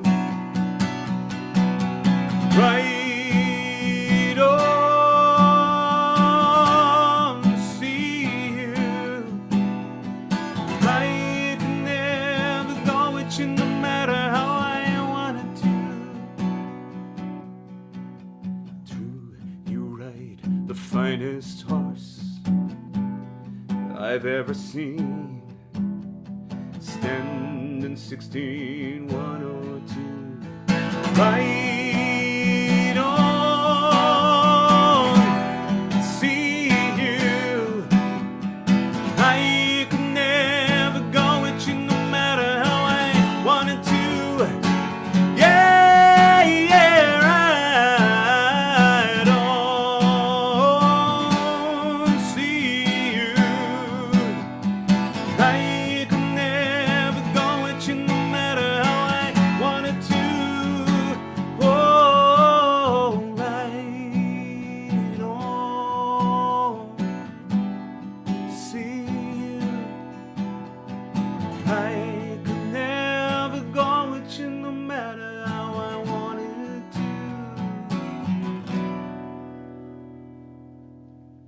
Really nice, my friend. Really nice. You've got something else for us there? Gee, now who's Slave Driver? What's the next Well, I one? want to show you. I want to show you. You know why? Because look what Johnny Gleason wrote. Don't mind him. Oh, Johnny goes, great performance, man, after a couple of Hop House 13. Keep it going. So this is for Johnny. Oh, God. Johnny's putting the pressure on. You see, that's the thing. Johnny's always been putting pressure on all my life. He's the thing about it. He's one of those guys who go, oh, I've got my friend. He's a great singer and he's a really good entertainer. And I'm going to bring him along to my house. I'm going to entertain everybody with him because he's there. So that's what he's like. He invites you to the party only if you perform. Exactly. That's what happens. That is. I'd love to It's do just Grace. like we're at a pub, right? It's just like we're at a pub amongst friends. Yeah, why not? We're on a show and everybody's watching around the world, but it's just like we're amongst all our friends at a pub right now, right? Yeah. By the way, is that sounding okay? It's not sounding too loud or anything? No, you did a great job with the audio tech work on there. It sounds really, really good. Happy days. I'd love to do Grace if that's okay. Yes. Yeah. Yeah, I haven't sang this in a long time. So they're asking about Streets of London as well, I think. So maybe you want to slip that in as well. But do you need another sip at all to lubricate the vocal cords? We've got plenty of time here, don't we? Yeah, there's no commercial breaks here. I'm going to get rid of this one, okay? So I won't hear you for a few minutes, okay? All right. And they're saying Grace. Juanita loves Grace. So, yeah. Here we go.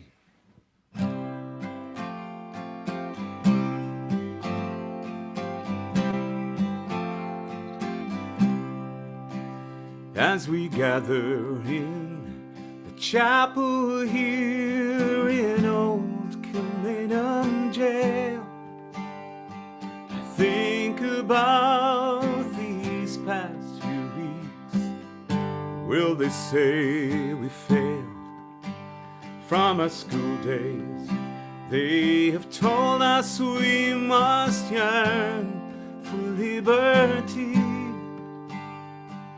All I want in this dark place is to have you here with me.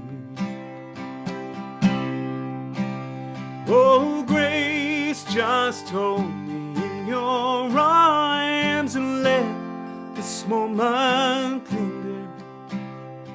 They'll take me out at dawn and I will die. With all my love, I'll place this wedding ring on your finger. There won't be time to share our love, for we must say goodbye.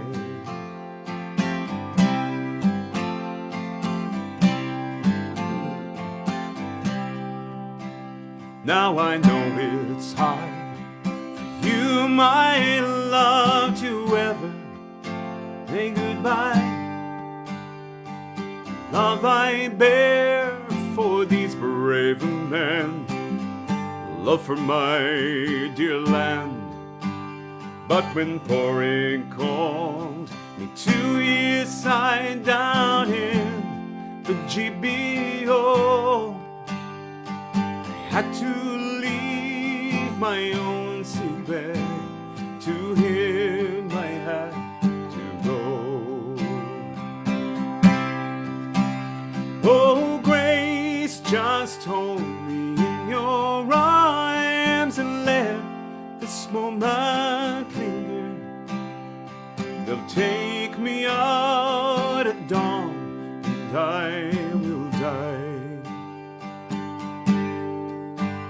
With all my love, I'll place this wedding ring on your finger.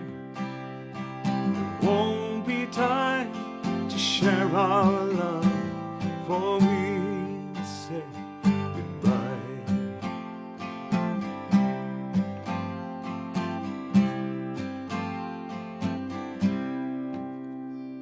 Now as the dawn is breaking, my heart is breaking too. This May morn, as I walk out, my thoughts will be of you, and I'll write some words upon the wall so everyone will know I love so much that I could hear this love upon the rose. Oh, grace, just hold me in your arms and let this moment linger. They'll take me out at dawn and I will die. With all my love I'll place this wedding ring upon your finger. There won't be time to share our love, for we must say goodbye. Won't be time to share our love, for we must say goodbye.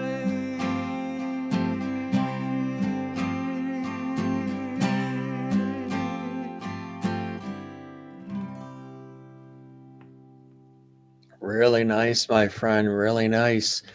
Got another one in you? Oh yeah. I I'll haven't say heard you there. really nice. Did you say that was really bad? No. I didn't have my headphones in. I said really nice, really nice. You got another one in you? They're loving it. They're commenting away here. Are they? They're saying it's really bad. So here's the thing. So I'm just going to do a little bit of detuning. So if you want to read out some messages there, that'd be Yeah. great. Juanita Johnson says beautiful and thank you. And Lindy says lovely as always. Jennifer Barry and Allentown, Pennsylvania. Nice song, Grace. First time hearing it. Slancha. Ah. Hearts from Susanna. Outstanding from Mary Bishop in Florida, USA. And let's see, we got more. And Texas Eagle Girl says, this has been the best Saturday in a long time. So great to share the crack with so many of the friends. Well, we welcome you, Texas Eagle Girl. It's good to have That's you with us. Norma. Yeah. Norma. Beautiful Norma. And Marek asks about Rose Bouquet, but we already did that earlier. We did the whole video of Rose Bouquet. So Yes. if she goes back, if Marek, if you go back and rewind our episode and watch it again, that we did. I'll do it live for him. He's fine. I know who he is. That's fine. That's Okay. Marek. I'll come over to Scary's and do it for you, Marek. No problem. Perfect. There you go. See, that's the best, I tell you. Gorgeous song. Love this song. Beautiful. And lots of hearts coming your way. So, Marek, guess what? You're going to have this done live, which is really cool. And So here's the thing, Jim.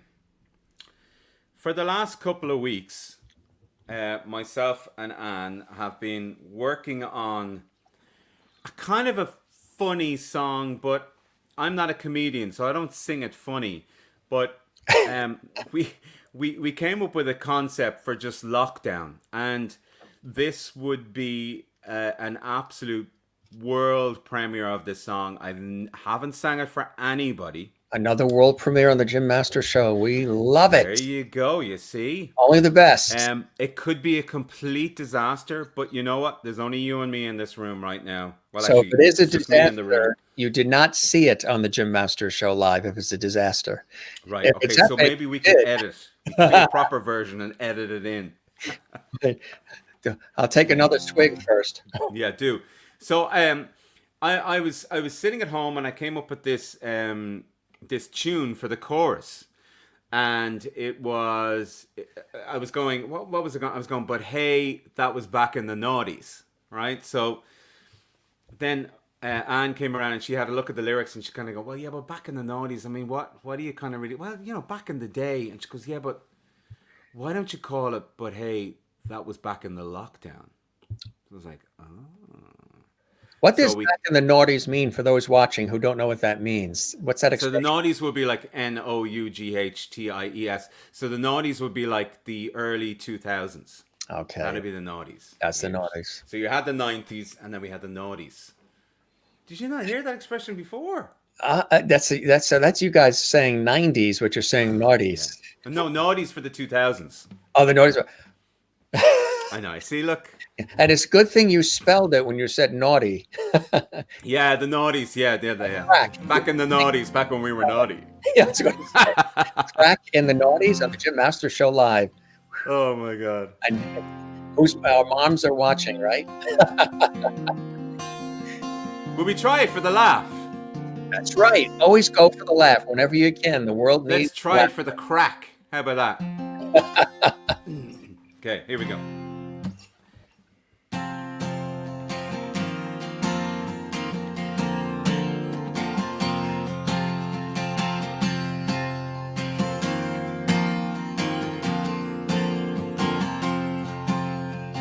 I'm not Sunday morning, I've got a Saturday head on me.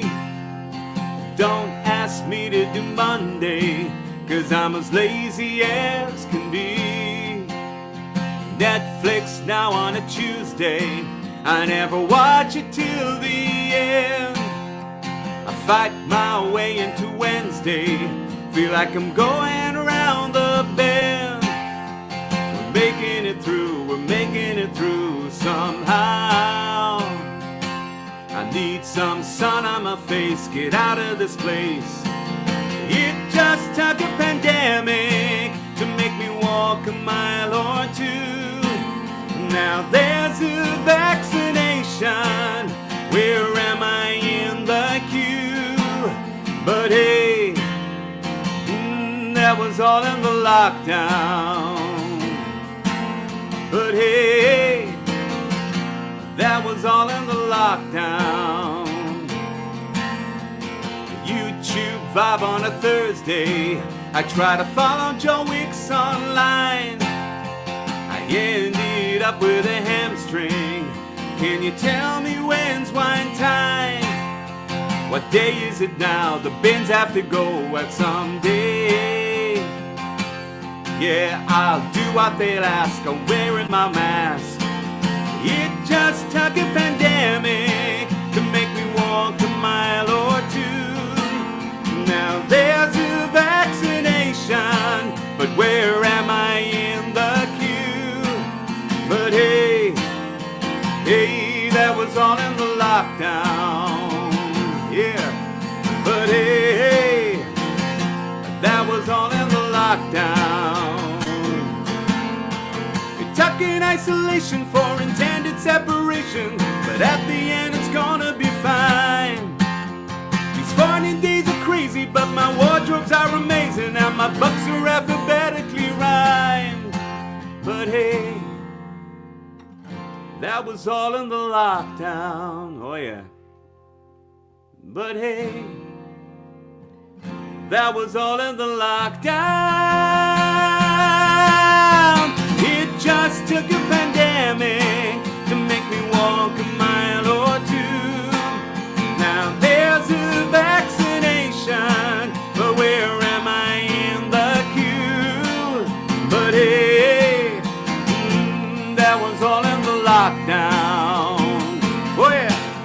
But hey, oh, that was all in the lockdown. But hey, that was all in the lockdown. That is really cool. I love that. That's cool. Did you want to do anything from Streets of London at all? Little Slave driver. I love it. Just as I the love guitar goes to the side, right? Yeah. Do you want to do another one? What do you think of the song, though?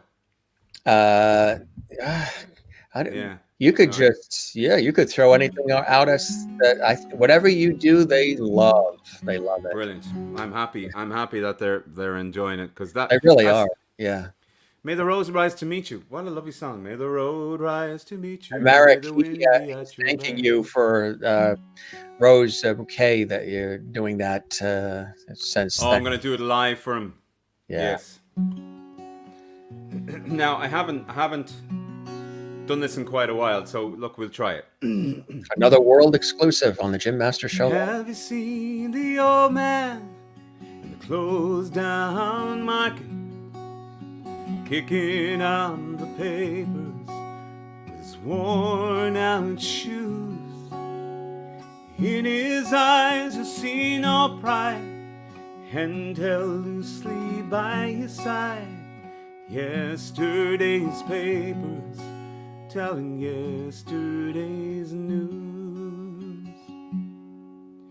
Have you seen the old girl walks the streets of London? Dirt in her hair and her clothes in rags. She's no time for talking, she just keeps right on walking, carrying her home into carrier bags. So how can you tell me you're lonely and say for you that the sun don't shine? Let me take you by the hand and lead you through the streets of London. I'll show you something that'll make you change your mind. Hold on now, we'll just scroll this up because I haven't done it in a while. And in the all-night cafe at 11:15, that same old man is sitting there on his own. He's looking at the world over the rim of his teacup. Each tea lasts an hour, and he wanders home alone. So how can you tell me you're lonely and say for you that the sun don't shine? Let me take you by the hand, lead you through the streets of London. I'll show you something that'll make you change your mind. And have you seen the old man outside the seaman's mission? His memory is fading, the metal ribbons that he wears. And in the winter city, the rain cries a little pity for one forgotten hero and a world that doesn't care. And how can you tell me that you're lonely and say for you that the sun don't shine? Let me take you by the hand, lead you through the streets of London. I'll show you something that'll make you change your mind.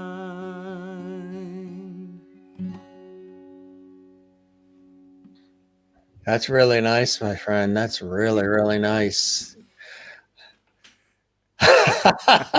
You It's now down. now the guitar is on lockdown. Merlin in Innerkip, Ontario, Canada says, is he having fun? Is he having fun? Because it looks like you're having as much fun as the lovely viewers are. He looks like he's having as much fun as we are. And he said he's having... Me?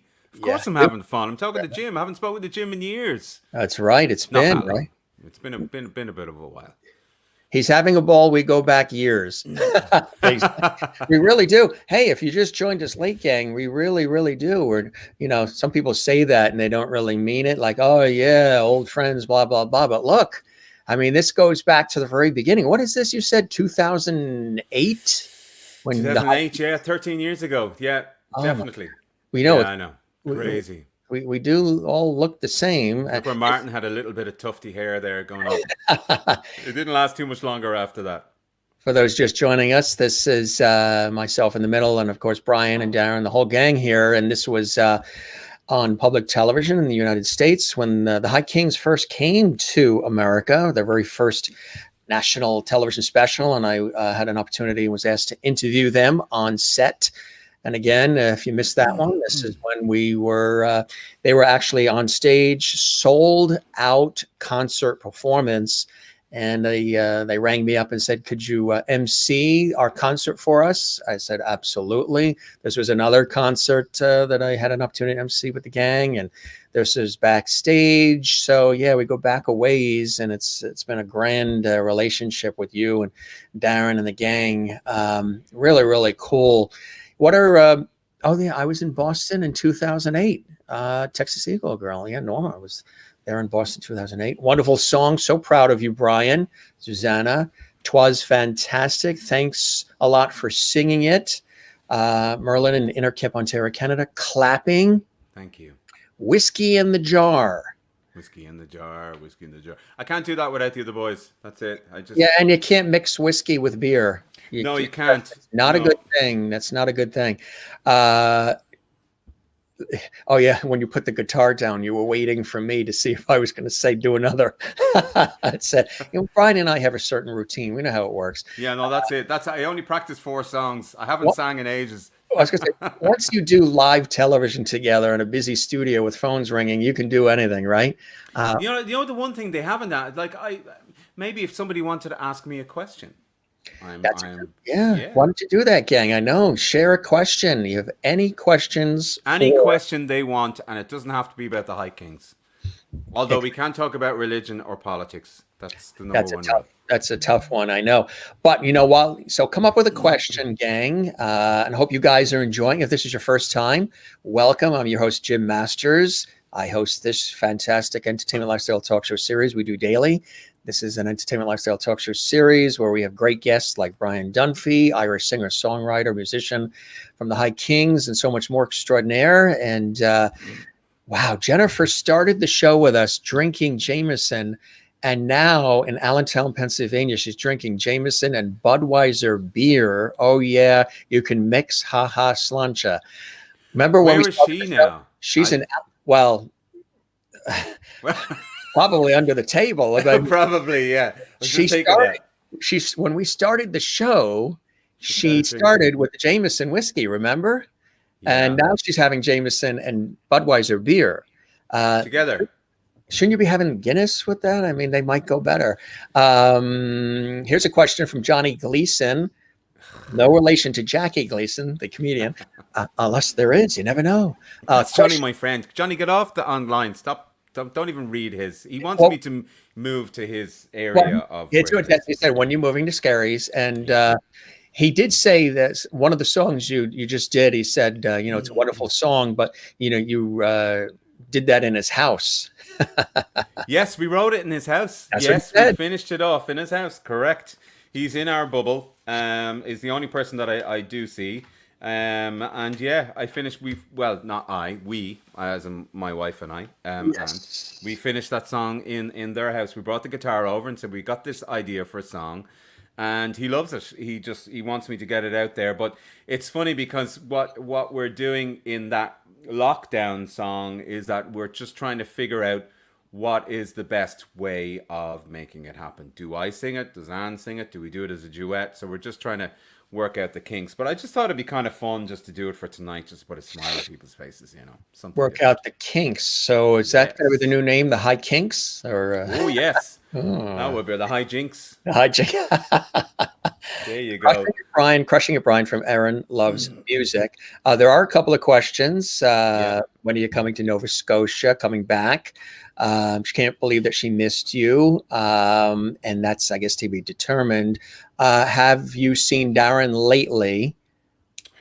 I saw Darren last week. Because you guys are all scattered over different parts of Ireland, right? The group? Yeah, well, Darren's only 20 minutes from me. He's in Dublin. Finbar is in Tipperary.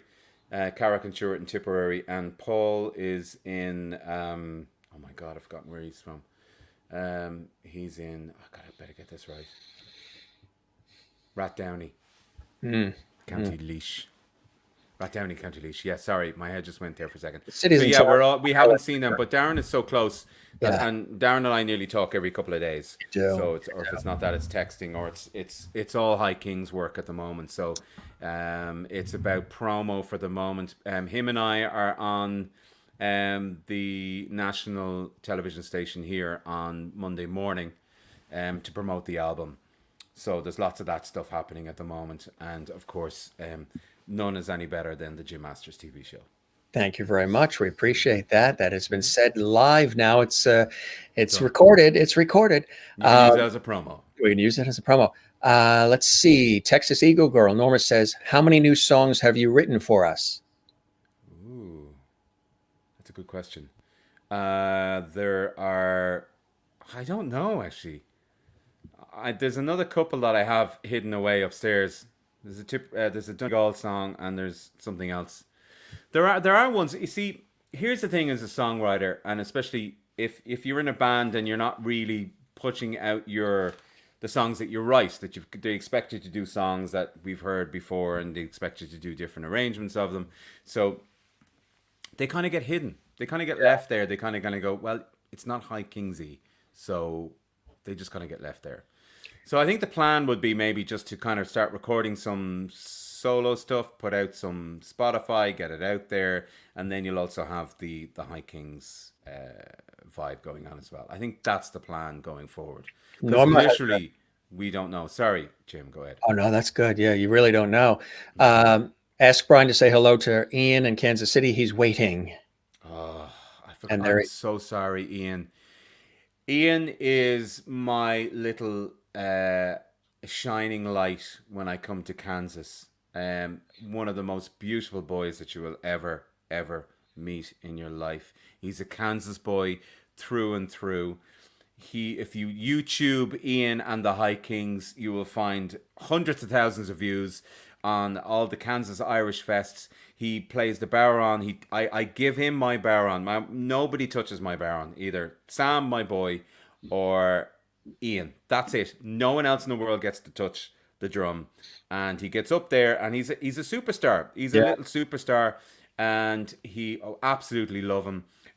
They've got a beautiful family shop there, and in Kansas, and they sell all the Irish stuff, and it is a wonderful, wonderful place to go. And the last time we were there, we went and they treated us to sandwiches and tea and coffee, and we sang some songs, as you do in the afternoon before we did our show that night. So a wonderful family, and love you, Ian. You're the best in the world, and your family are just incredible. Your mom, dad, brother, love yous. Really nice. So that's an ultimate hello there, and welcome from Brian himself. There is a question that came in here. Jennifer Barry usually always likes to ask our guests, what is your Zen place? Now, for me, growing up here on the northeast coast of the United States and the New York area, here now between New York and Boston on the southern New England coast, the ocean, swimming, surfing, boogie boarding, sailing. The ocean is my place. Jennifer lives in Allentown, Pennsylvania, so she's more in the mountains. She calls herself a mountain girl. So are you more of an ocean lad, or are you a mountain lad? Which would be your Zen place? She always likes to ask the guests that. I love that. Never been asked that question. So, she's exclusive with that on our show. When I grew up in a place called Sutton, which is it's County Dublin. So you've got Sutton, and then you've got Howth. Howth is the peninsula. It's just a hill. It's not just a hill. It's a massive hill, and to drive around it would take you about a half hour to drive around the peninsula. You've got your pier, and I grew up in Sutton, and I could walk in the summertime in my bare feet from my house down to the beach, and it would take me about 15 minutes. And that particular beach was my Zen place when I was a young boy, and that is an incredible memory for me. So I am definitely a beach boy. The ocean. And the thing about it is, I remember watching a movie, and It was an American movie, and somebody who I can't remember the movie at all. I just know that the person who was in the movie lived in the center of smack bang center of the United States, So yeah, right in the Midwest. Yeah. and they had never seen the ocean, Mm-mm. and they were in their 20s. I just, for some reason, for all of this time, it's about 30 years ago I saw this movie, and I was like, I cannot believe they've never seen the ocean. And maybe there's a lot of people like that. I don't know, but definitely the ocean is my zen place. But you can go anywhere in Ireland. It's so close. You could go up to the hills, the hill of Tara, where the last seat of the High Kings was actually based, is literally 20 minutes up the road. This is so historical for anything to do with the High Kings, and that's kind of more or less the concept of where we came of the idea. Yeah. 20 minutes from here, you've got Slane, which is 20 minutes from here, Slane Castle, where Celtic Woman did their DVD up there. The Cliffs of Moher, which Oh, are Cliffs of Moher stunning. is 4 hours the other way. So you can do Ireland, 5 hours drive from west to east, and then north to south is about 7 hours. Have you That's it. kissed the Blarney Stone? I have kissed it. Did you make a wish when you did it? I did. It didn't come through though, so I'm still here. I'm still here trying to make some money. You're trying to make a buck. Yeah. Linda here asking, do you remember during your show in Connecticut, a thunderstorm came through and the ceiling was leaking on Oh, yes. Bar's head? Yeah, we were in fear for our lives because we thought the whole bloody place was going to go up because the water was starting to get in, and there was towels and everything started to. Yeah, I remember that's a few years ago now. Yeah, because all the water was starting to drip onto all the the pedal boards. Yeah. So we thought something was going to happen. Got to remember that, all right. Yeah, That's amazing. Yeah, there's been some weird ones. Joan Deneen is watching on YouTube. Again, anybody watching on our YouTube channel, Brian, they should all subscribe to the Jim Masters TV, shouldn't Of they? course they should, and why shouldn't they? Look at this. You get this every single night. What more do you want? What do you want to watch? Netflix? What are you going to watch on Netflix? All I know now is how to either. This is really bad. This is what I said the other day. All you find out from Netflix is how to kill people. Isn't it true though? Yeah. It's like they're all like crime stories. Crimes and oh my God. Lifetime Movie Network. The baby was stolen. Yes. The jilted girlfriend. It's just amazing. They're thrillers. But anyway, God bless Netflix and all of those other things that have been keeping us sane for the last while. Yes, absolutely. Yeah. Joan Deneen asks, what is your favorite song to play at a gig, or who was your favorite singer you aspired to and enjoyed to listen to? So two-parter there. Favorite song to play at a gig, and who would be a favorite singer or two that has inspired you over the years? Of course, your father, a wonderful source of inspiration. Who would be maybe some others? The newest kind of song arrangement I put in was Spanish Lady. That was one that I did. So I love doing that one. That's a really good one. It's very whistle based because I came up with a lovely melody for that. So that's one of the favorite ones I do. Dublin the Rare Old Times was always a lovely one. That was especially for Norma Brock every time I sang that. And the what was the second part of that question, Jim? So who would be a favorite singer or performer that has inspired you? And there could be a couple of them. Yeah, I've brought in like Chris Martin from Coldplay or Oasis that I used to I've listened to, Liam Gallagher or any of those. That's kind of my forte, my genre. There's an incredible Irish band called The Script. Danny is the lead singer of The Script. So they're the kind of boys that I've been listening to. I've been trying to keep a little bit young in my older age and listening to these boys and see what they're doing, and it's great to explore how they create songs and how they sing these days, because things have changed, and it's really good to be able to try and keep up with them and see what they're doing. As far as inspiration, a wonderful singer called Justin Curry from Delamitri. There's a band you should check out. They had an amazing song, huge hit in the 90s called The Last to Know, which is one of their big songs, or Roll to Me. That was a big song for them. So yeah, an incredible. Are you coming in to say hello? Sure you're okay. Oh, come in and say hello. No. I've no makeup That's there. See, there's a typical. Wait, see, when you're married to No a, makeup on, huh? yeah, when you're married to a performer, that's it. I have no makeup on. Darling, I cannot say hello. Well, if she needs a connection, my mother worked for 33 years, is now retired for Estee Lauder Cosmetics in New York. So if she needs, she runs out or there's an emergency, just ring me up and we can make sure. If you send the Hop House over, maybe we can do a trade and get her the cosmetics. Beautiful. You send that here, and then we'll do a trade, a barter, and we'll send cosmetics. Loving it. Well, it's her birthday on when's her birthday? Oh, birthday Monday. That's right. Day after Valentine's Day. So there you go. We have a tradition here that when we find out it's somebody's birthday, we sing happy birthday to them. Do you want to, just a cappella sing, both of us sing happy birthday? Yeah, but she's not here. She's gone.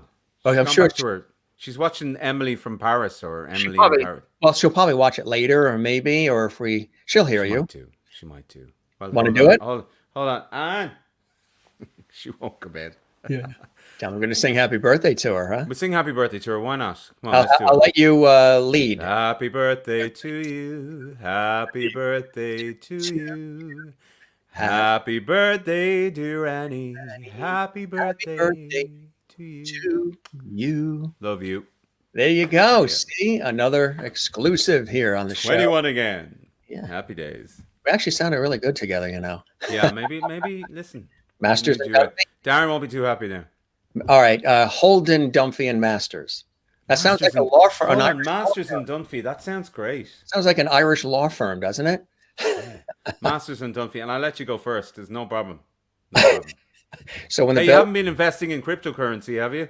I was going to say, so when the bills come, that means I have to sign the checks first, as long as as long as we get paid in Bitcoin, I don't mind.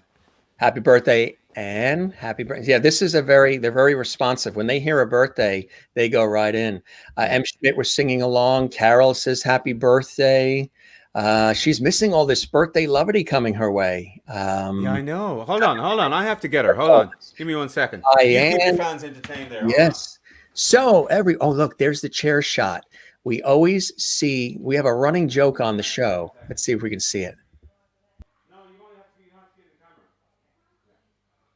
It never fails on the Jim Master Show Live that a guest ends up having to go. What you did is something they've been waiting for. You'll hear yourself back on the microphone. I've just plugged the headphones out for a second. You did something that actually satisfies a lot of our viewers. We've had so many of our guests have to get up from their chair to go get something, to leave the room for a second, to recharge their battery on their phone or whatever, or their laptop. And we always end up seeing the guest's chair. So I'm going to do a whole episode where we just play Guess the Chair. So there's the chair that he's been sitting in. There you go. We can auction it off. I'm really stuck for some money. I haven't worked in ages, so I'll sign it and auction it. I'm going to do a whole show just with clips of the guests' chairs, because we've seen so many empty chairs.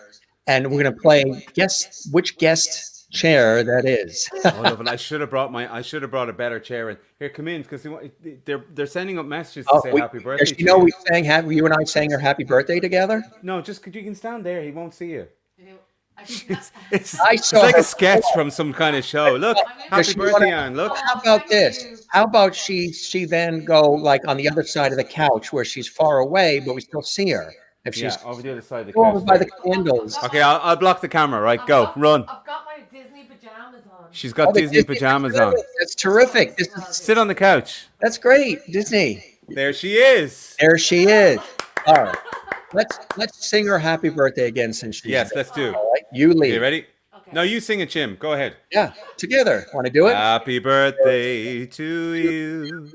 Happy birthday to you.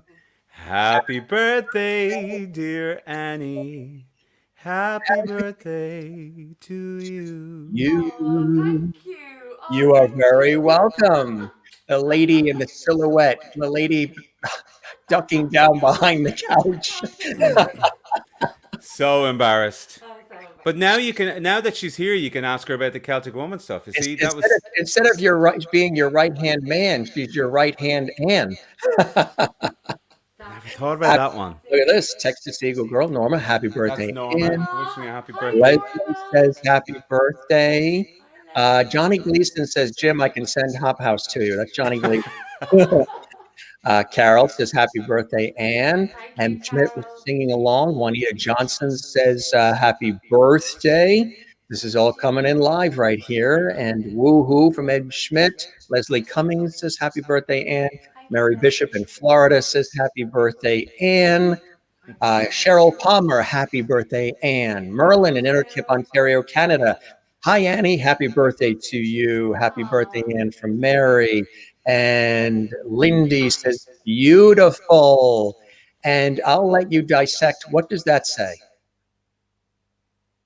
Oh, it's Irish for Happy birthday.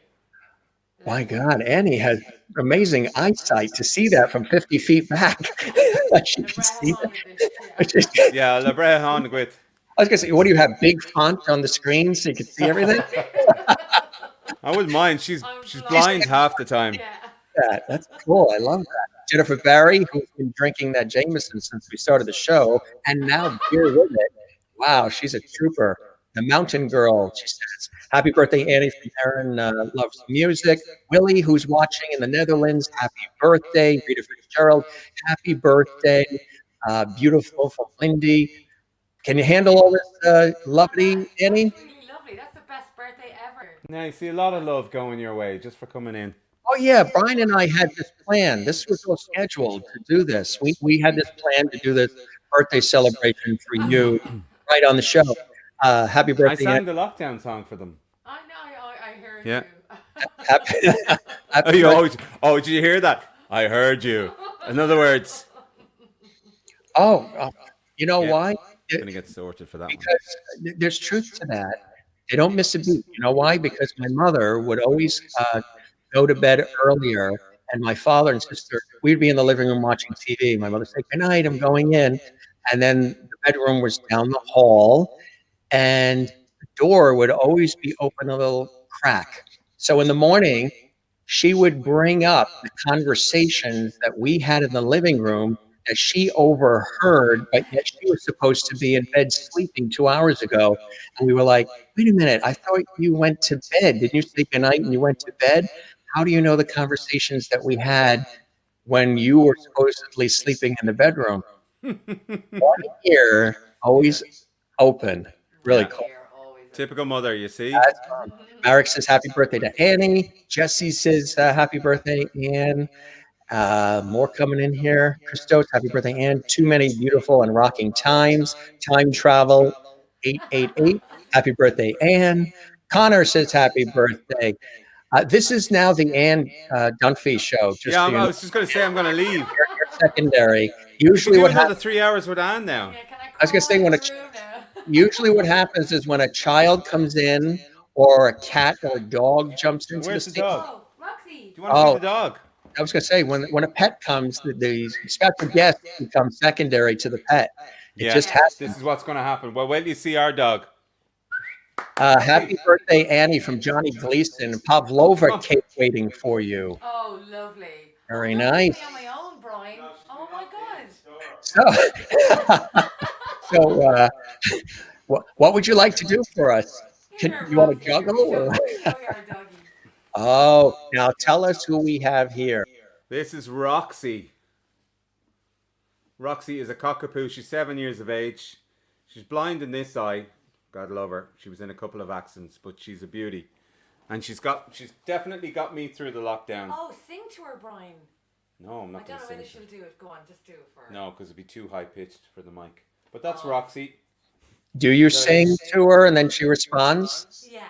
Uh, He sings Phantom of the Opera to her, Jim. Oh, really? Yeah. No. Yeah.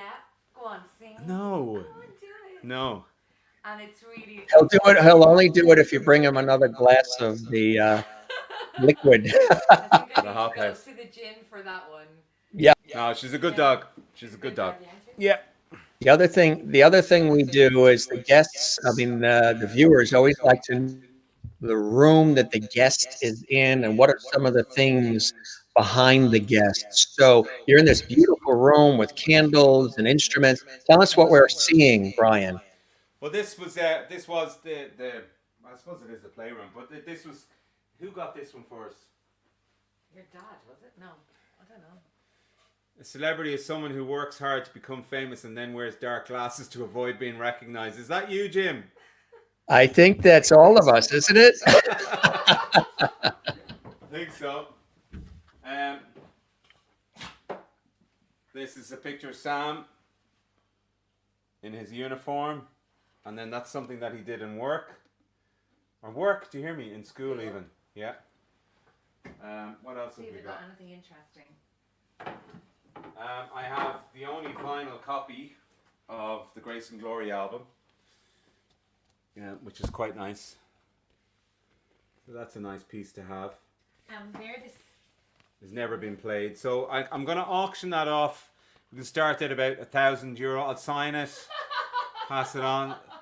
Need a bit of Bitcoin sorted. Grand.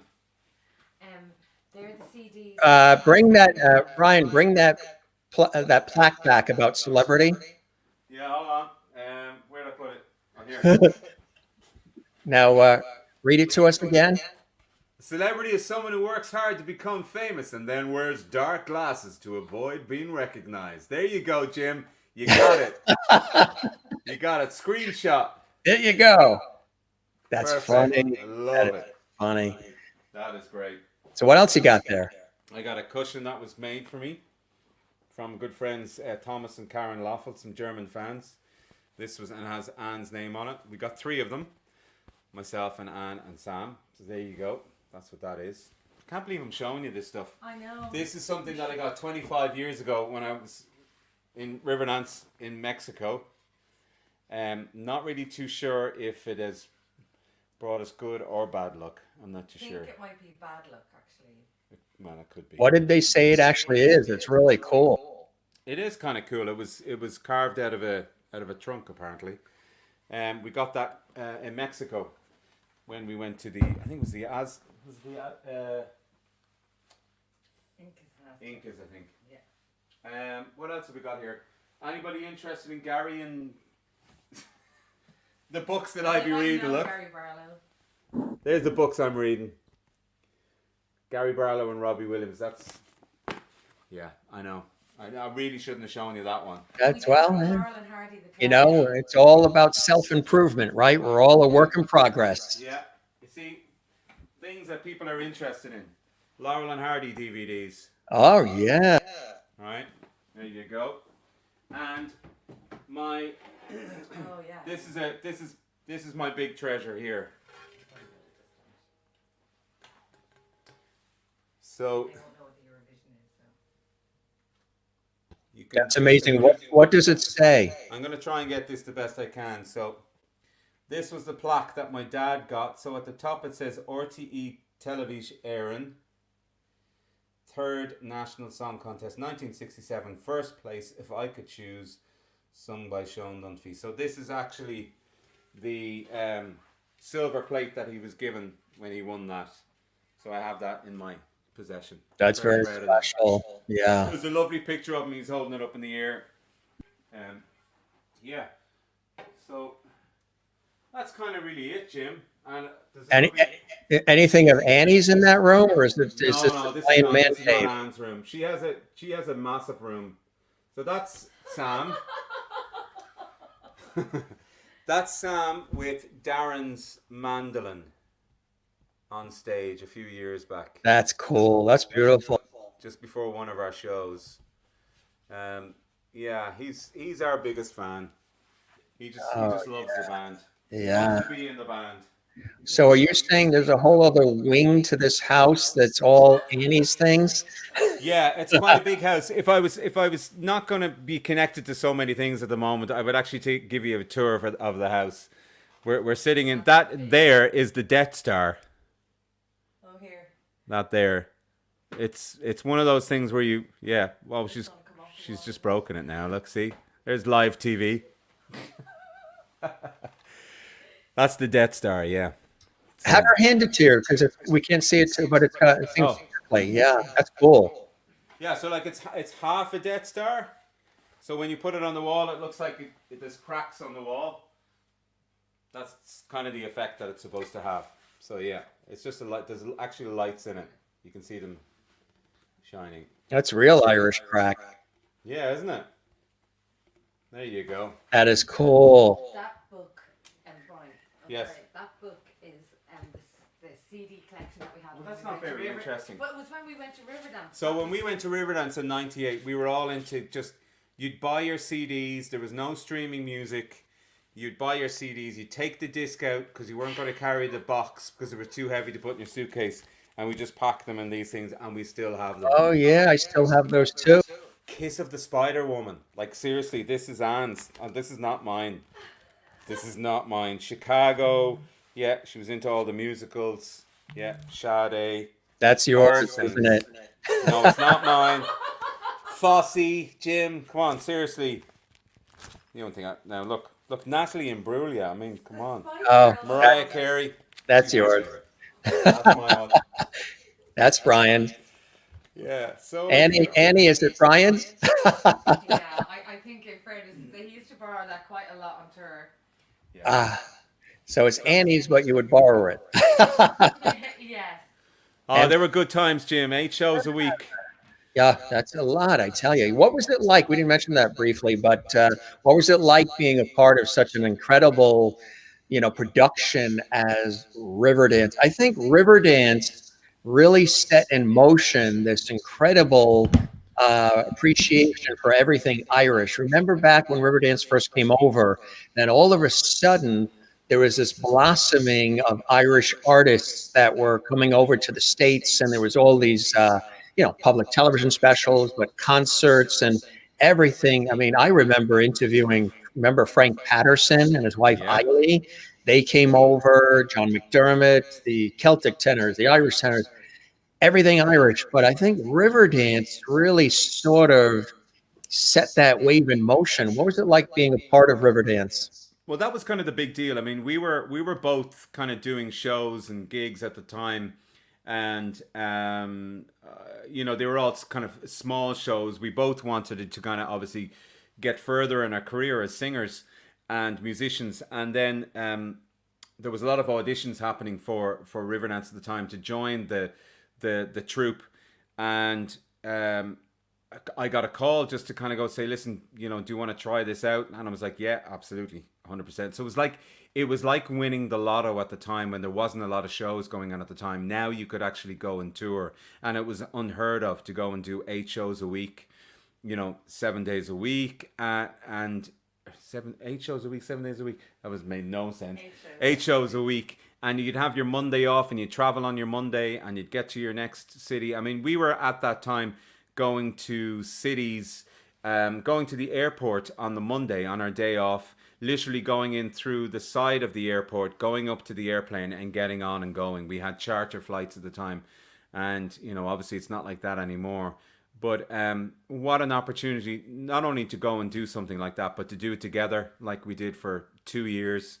And then I went off to do New York for a couple of years. But Anne was in charge of all of the singers within the show, and she kind of put manners on them. She Whatever. she was the school teacher for all the singers. I had the longest parties. Yeah.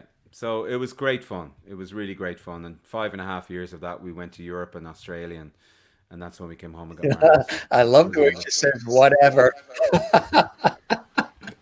See, now you've got the terrible twosome now. I shouldn't have brought her in. I love this. This is terrific. She'll just bring me back to reality every few minutes. I thought you told me that she was 5'7". I didn't know she's only 3'5". Yeah, I know. How did she perform with Celtic Woman being 3'5"? Remember we were talking about insecurity and musicians and singers and all that. Yeah, it's personified. I mean, like, look, special bonus guests, Annie and Roxy. Yeah. I know. Yeah. Yeah. She has the most incredible voice, Jim, and the most incredible lyricist. It's time to go now. No, don't go. You can't show them your Disney. You're not moving because I'll show them your Disney pajamas. There for because we've obviously Celtic Woman are friends as well, Mairead and Chloe and Lisa Kelly and so many others. Annie, what was it like being a part of Celtic Woman? And we can hear your voice. Oh, right, okay. It was Just come It into was the light a it little was bit. fantastic. I actually did. I worked in the office actually for a while, but because it just, I mean, it just blew up, and I mean, they had so many amazing fans. And I did about, I think, 3 of the DVDs, and one was in Atlanta that we did. The other one was in Slane Castle, and then I went on tour for a very short period of time when they went to Japan, and it was just amazing to be part of it. Just, I mean, their fan base was just incredible. And it was supposed to be one night only, right, in Ireland, and then it just became this incredible, once PBS in America got wind of it and started airing it, that was just, the rest is history, right? Oh, absolutely, and all the girls are incredible, and the musicians that were involved. Oh my goodness, just top notch, And Well, really, they were really kind of lovely girls, They were. It was born. Not that it was born out of the idea of Riverdance, but there was a lot of people connected with that. With David Downs being the musical director, who was really good friends of ours, and of course Lisa Kelly is Sam's godmother. So she would be Anne's our besties. Yeah. They are our besties. Lisa and Scott, right? Yeah. Scott, yeah. And their So- kids are doing well, and she's got Oh, that amazing. dancing academy in Georgia. That's Yeah. right. Yeah.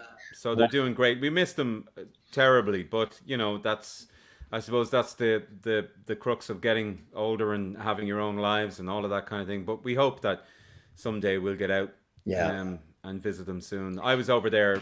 It must be 2 years ago now. I went to visit their home, and just wonderful to see that she's doing so successful. Or they both are, and the kids are wonderful and healthy. How did you and Annie meet? How did you guys meet? I told you that already. Jim, were you not listening earlier? did? It's so long ago now. It's like another day ago. Okay, maybe I should ask Annie her version of it and see if it matches. Good answer. That's a good answer. I'm very slick, aren't I? Yeah, that's Annie, good. I like how it. did you meet? And let's see if it matches Brian's story. Do a rewind. Oh yeah, we met. We were both doing an audition for a show in Dublin, and I had finished my audition, and I was told to stay back, and I was sitting on a radiator.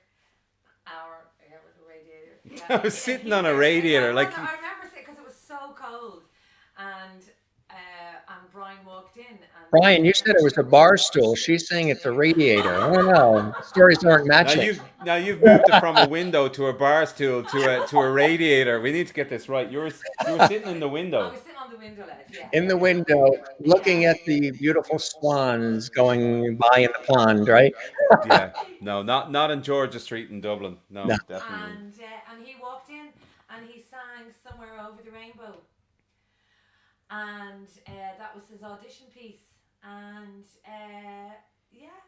and then he followed me around. That was your audition piece for her? No, for the show, but I stalked her for about 4 months after that. That was great the way she said it. That was his audition piece. He was auditioning for you, and that she would hear how you did that song, and that'll determine what goes from there. Listen, Jim, I have no idea how this happened because she's a rock chick at heart, and I came in and I sang Somewhere Over the Rainbow, and it certainly wasn't love at first sight for her, but it took a few months to try and convince her that this was something that was going to happen. Do you concur, Annie? Did it take a couple of months? I gave him a hard time, Jim. I gave him a terrible. Made him work hard. That's because I was going out with someone else, Jim. You know yourself.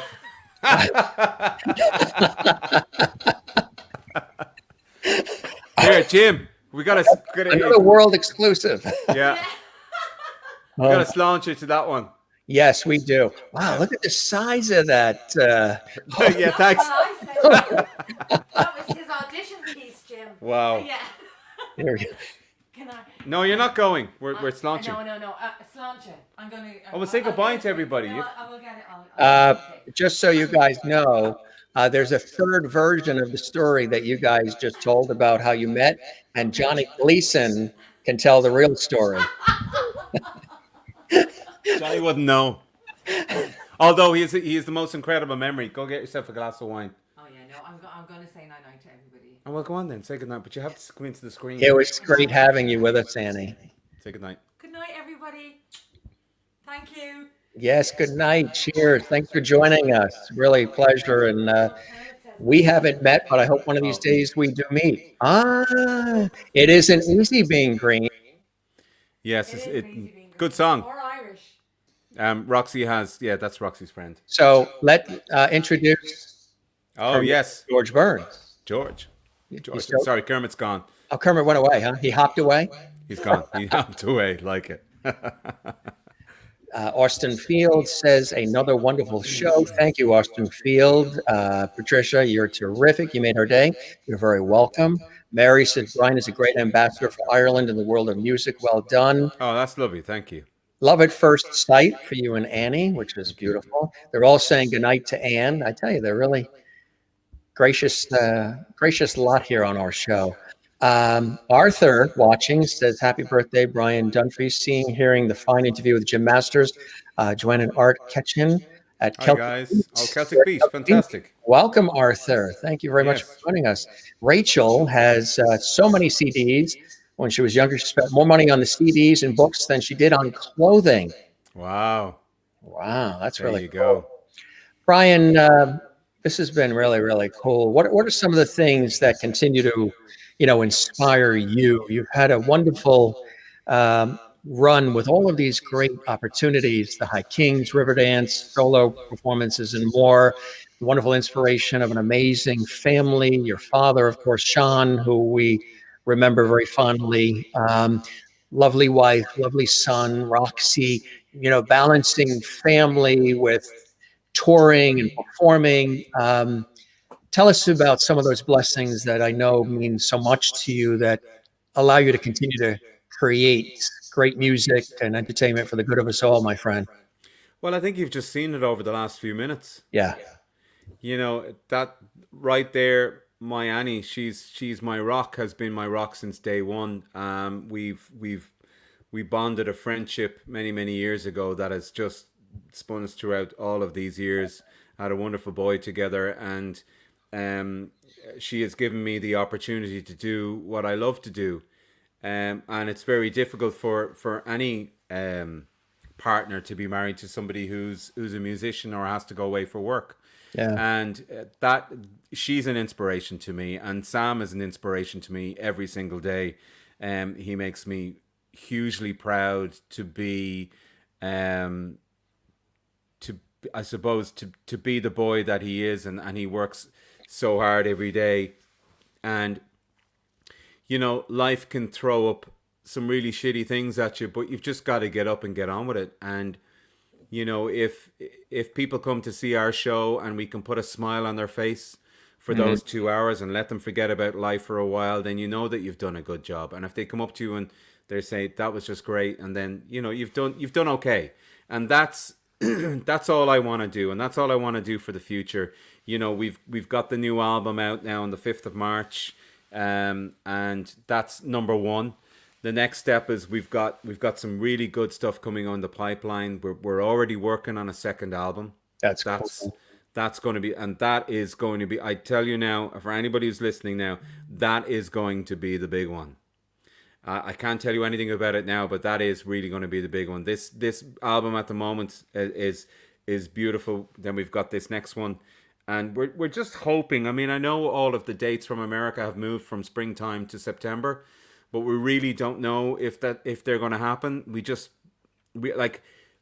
The four of us would have to be vaccinated before we ever even think about coming over. That's number one. That's the key, right? And that's key. And then number two is whatever situation or position the United States is going to be in to try and get us back over there.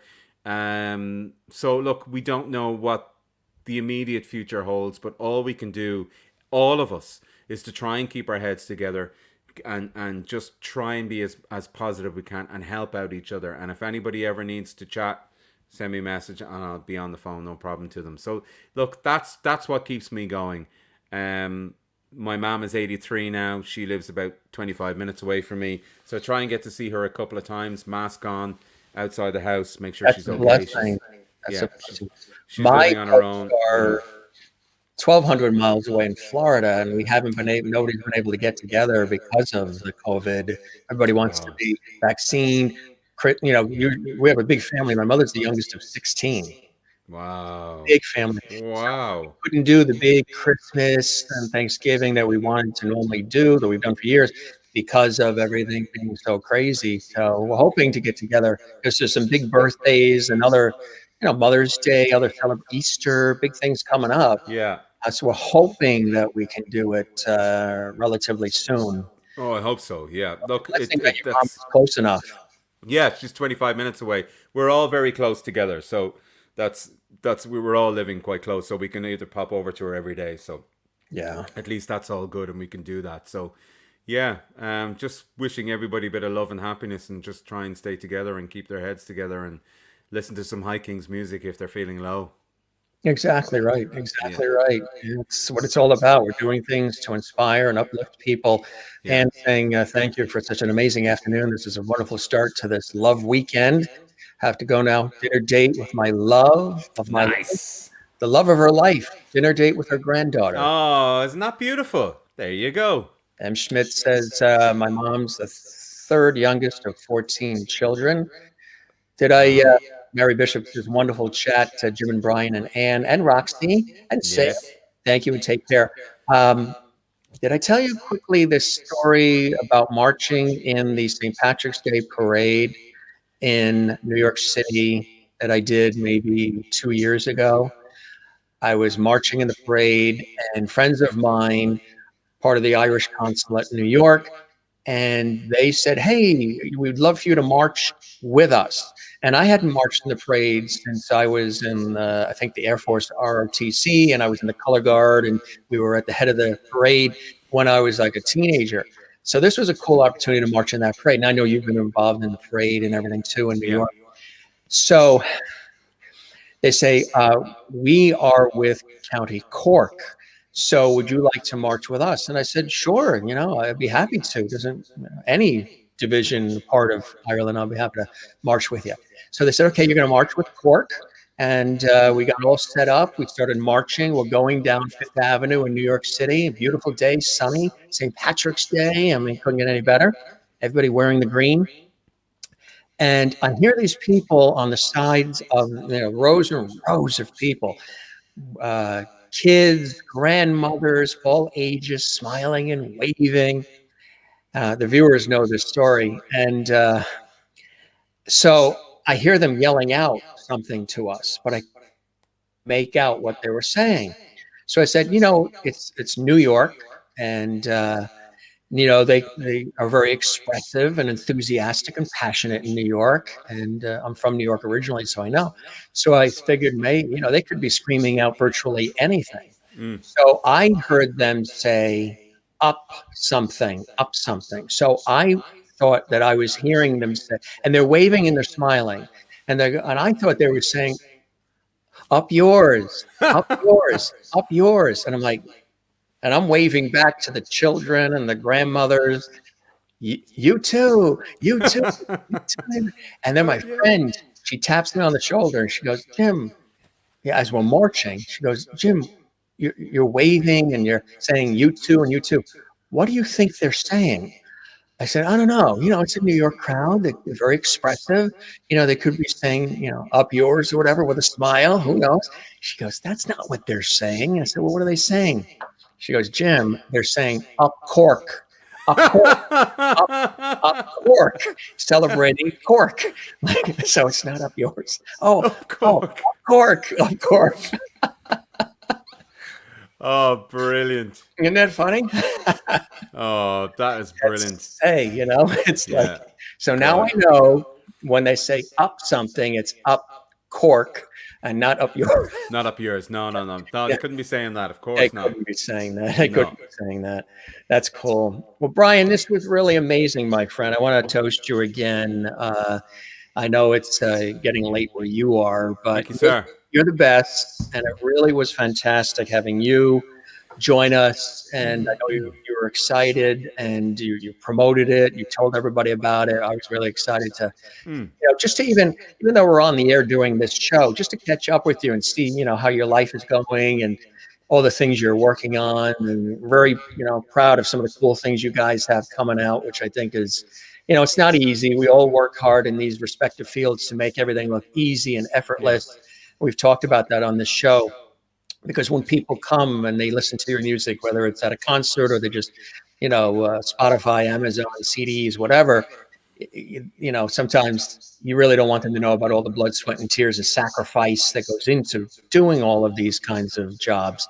So, you've really paid your dues and worked so hard, and people really respect that. And you're a straight shooter, and I think that's what people like too, is you can be on the greatest stages in the world in a tuxedo, but you're, authentic and real. And I think that's where people feel connected to you and to Darren and to the whole gang.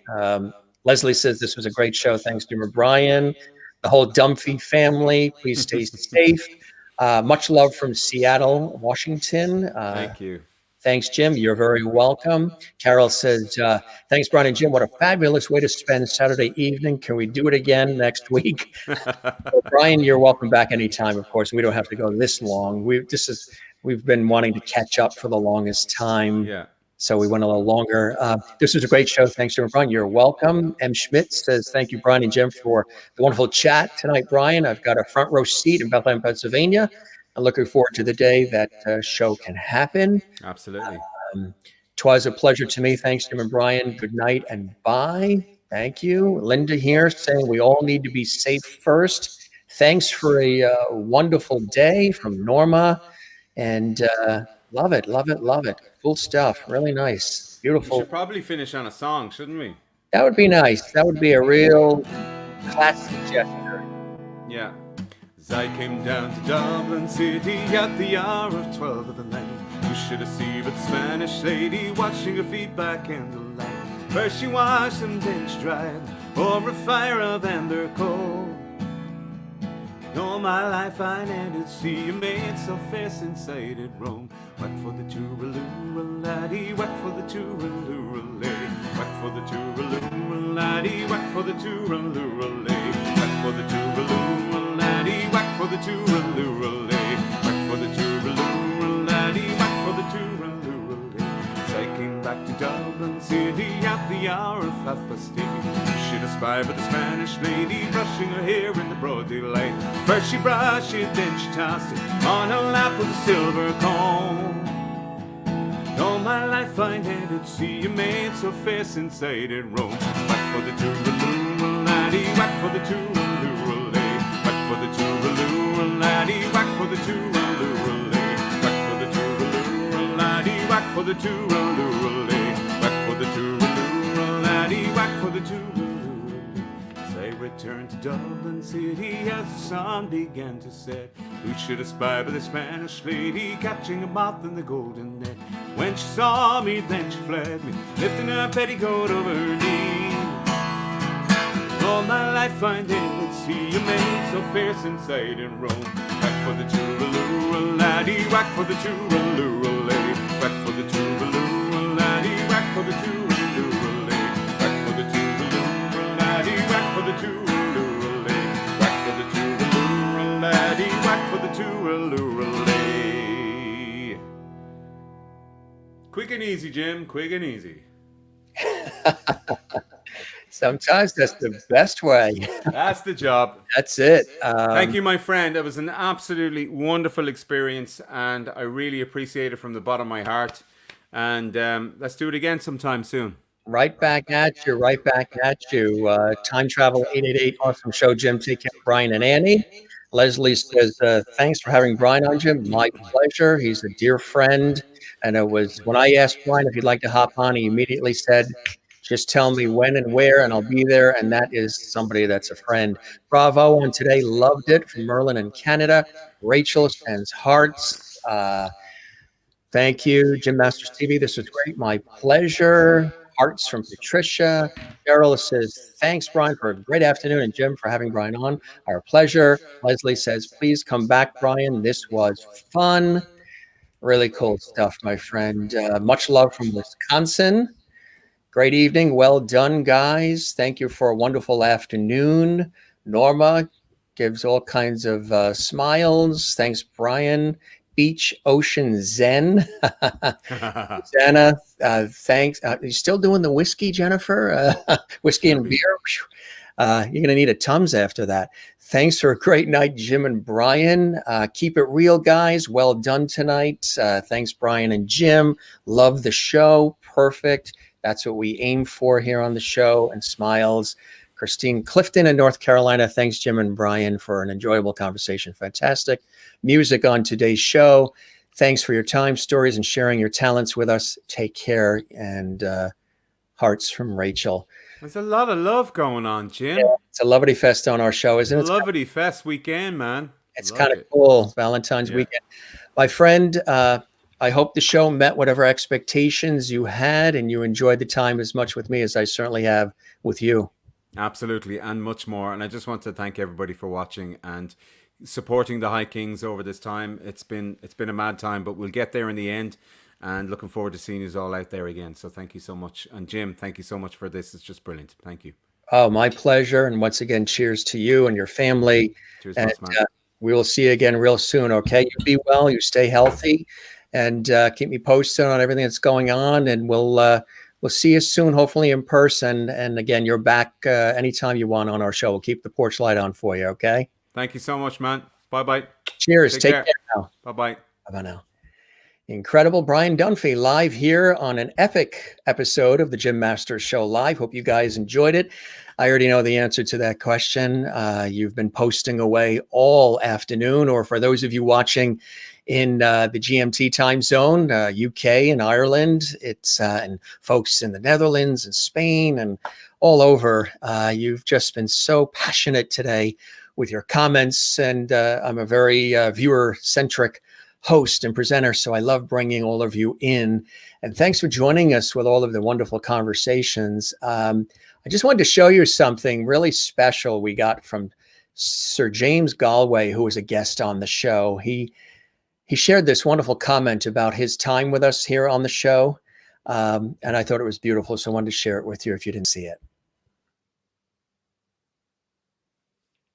Hello, Jim. I just want to tell you how much pleasure Jeannie and I got out of appearing on your show when it was possible to do that.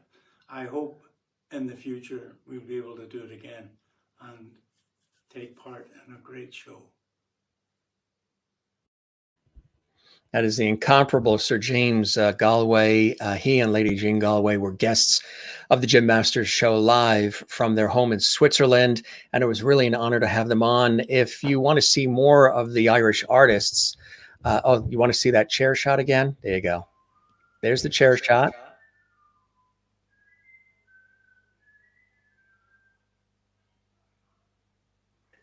We always get to see the chairs of all of our guests, which is kind of cool. And I heard some great whistling in the background, didn't you? Whistling Dixie. Sir James Galway was a guest with Lady Jean Galway. Phil Coulter was a guest, and he performed live from his home. You can see that episode on Jim Masters TV on YouTube. Conor McGinty was on, Damien McGinty, Ryan Kelly, Colin Keegan, as well as Oscar Blue, great performer. He was live from Dublin. He was actually, when Oscar was on, he performed live too. He was in the university there in Dublin, and he has 5 dorm roommates, and he asked all 5 to stay in the kitchen. Imagine that, asking 5 buddies who are in college to stay in the kitchen quiet while he was on the show. And they did it. Oscar Blue was on. And let's see, who else? Emmett O'Hanlon. We had a great conversation. He, of course, was with Celtic Thunder. He's got a great solo career. Paul Byram was a guest. Renee Nesbitt, dear friend, and also Chloe Agnew has been on. Orla Fallon has been a guest on the show as well. You can see all these episodes on our YouTube channel at Jim Masters TV. Let's see who else. Oh, a dear friend, Amir McGoon, the wonderful Irish flautist. She was on the show as well. Nathan Carter was on just a few weeks ago. You can see that episode on our show. And let's see, Ryan Kelly was on, and Neil Byrne was a guest. Keith Harkin was on the show in December. You can see that episode on Jim Masters TV. Rebecca Harkin, his sister, wonderful performer. She was live from Australia. She was a guest on the show as well. So many incredible performers. Our show has everything. We have television personalities. We have actors and actresses from Hollywood and Broadway and television and movies. We have sports stars and culinary artists. We have authors, inspirational people, sports people, health and wellness experts. This is a traditional entertainment lifestyle talk show series that we do live. We've done about 280 episodes already. You can find them on YouTube at Jim Masters TV. I invite you to also follow me on Facebook at Jim Masters TV. Click like, we would love that. I'm also on Instagram at Jim Masters TV and also on Twitter at Jim Masters TV. Hope to see you there as well. This is really terrific. And Juanita says, great first time show for me. Thank you very much. I hope you enjoyed it and that you'll be back. I also want to let you know something really, really special. We just announced this recently that we have some really cool special guests that are coming up in just a couple weeks. And they are originally from Ireland. They are from Dublin. Then they lived in Donegal. And now they live in Orlando, Florida. These are the Byrne Brothers. Yes, the Byrne Brothers are coming on the Jim Masters Show live in just a couple weeks. It's going to be Thursday, March 4th, 7 p.m. Eastern, 4 p.m. Pacific. Thursday, March 4th, 7 p.m. Eastern, 4 p.m. Pacific. The Byrne Brothers are going to be live right here on the Jim Masters Show live. And that's going to be really cool. Again, they hail originally from Dublin, and then they lived in Donegal. And then now they live in Orlando, Florida. And it's going to be really, really special. Again, wonderful having Brian Dunphy on the show. There, the High Kings, the original group, when I was emceeing their concert for them.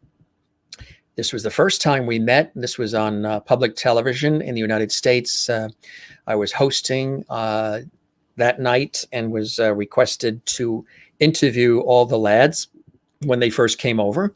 And that is in the television studio here in the States. This was another one of their performances as well. Got a chance to MC their concert there. And there's, of course, with Darren and Brian as well. And really cool. Again, you didn't see some of these wonderful photos that we showed. There he is with Sam and then with his sister as well. And, of course, Finbar and, of course, his lovely Annie. Of course, we showed that as well, which was wonderful, a wonderful tribute there. And there they are. Beautiful couple, huh? Another shot with Sam and the gang. Great shot there as well. The High Kings.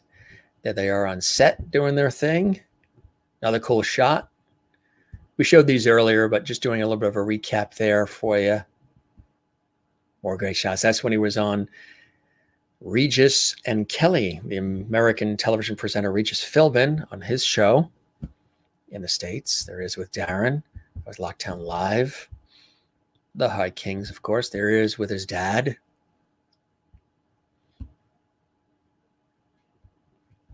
Sean Dunphy, wonderful legend. Arlington National Cemetery and Washington, D.C. Quite an honor. Phenomenal honor, huh? His wonderful son, Sam, as well. Cool stuff, right? That's what it's all about. Love of family. Some other cool promo shots, too, that he sent along. Cool shots. Really nice. Really excellent day, gang. Really, really excellent day. And so wonderful to have all of you here. And the accent. Do you hear an accent? I love the Irish accent. I also love the British accent. It's interesting because I'm from New York originally, out east on Long Island, further out east. And I think sometimes when I'm comfortable, a little bit of the New York comes out. But then my mother is originally from New England, from Connecticut and Massachusetts area.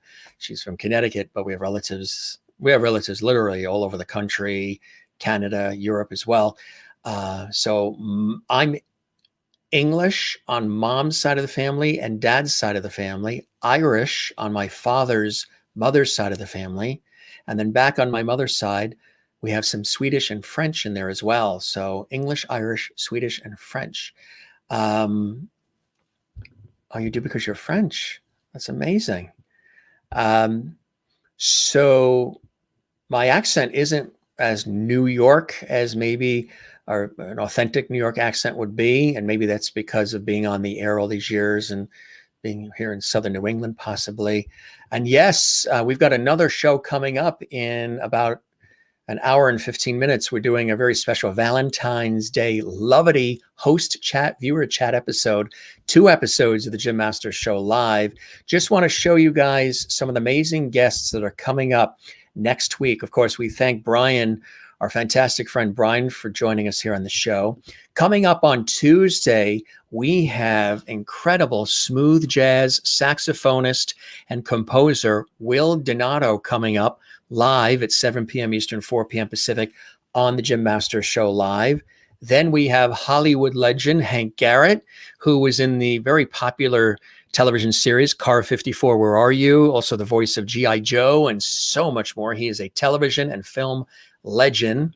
Then the return of another Irish friend live from Chicago, Tiffany Moore, brilliant Irish fiddler and violinist. This will be her second appearance on the Jim Masters Show live. She's going to be here next week as well.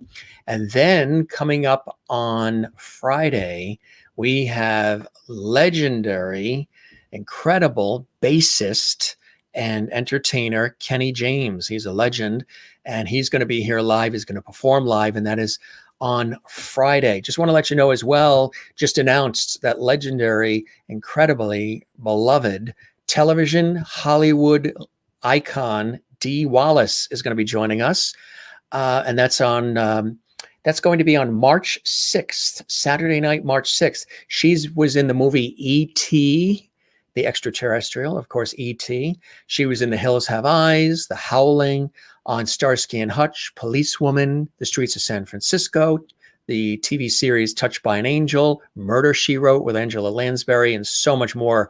She is a Hollywood legend. She's going to be on our show coming up, Dee Wallace. And as I mentioned, the Byrne Brothers are joining us as well, and that's going to be coming up. So many great guests, so many terrific people who are just absolutely amazing, really, really amazing, and really, really cool. If you missed anything, we showed a lot of video.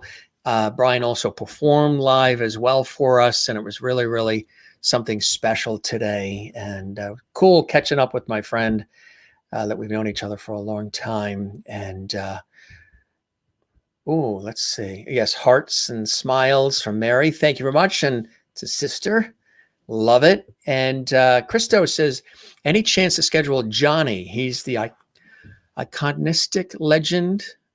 Oh, gee, if anybody has the email, certainly send it our way. We would love to have him on the show. And if anybody has a suggestion for guests, we're booked with guests all the way until April. However, we do have a way to contact the show if you are wanting to suggest a guest. There is the email address for the Jim Masters Show live. That's the show's email address. So if you have a suggestion for a potential guest anywhere around the world, doesn't just have to be here in the United States or Canada. As you know, we've had guests from Sweden and Australia and Ireland and England who have been on our show as well. JimMastersTV@gmail.com is the email address for the Jim Masters Show live. So feel free to drop a note if you have any suggestions of guests. We have a lot of people that are friends of mine that have been coming on the show, and people that are watching the Jim Masters Show live episodes on our YouTube channel at Jim Masters TV.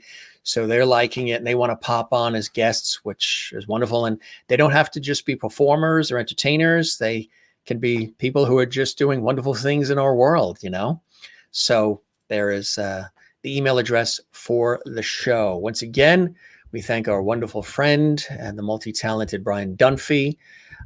We did a wonderful tribute earlier. If you didn't see it, You can see this episode again on our YouTube channel at Jim Masters TV and all of our episodes. And you can see them 24/7, 365 on our YouTube channel, Jim Masters TV. Wonderful tribute to his dad as well, Sean Dunphy. That was very moving, very touching. And we played the song that Darren wrote from as well.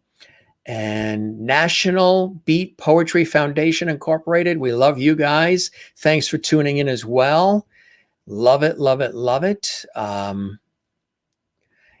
your electric went out. The fuse blew. Ken fixed it. Ready for tonight's show. Are you still drinking the whiskey and the beer? Which fuse went out?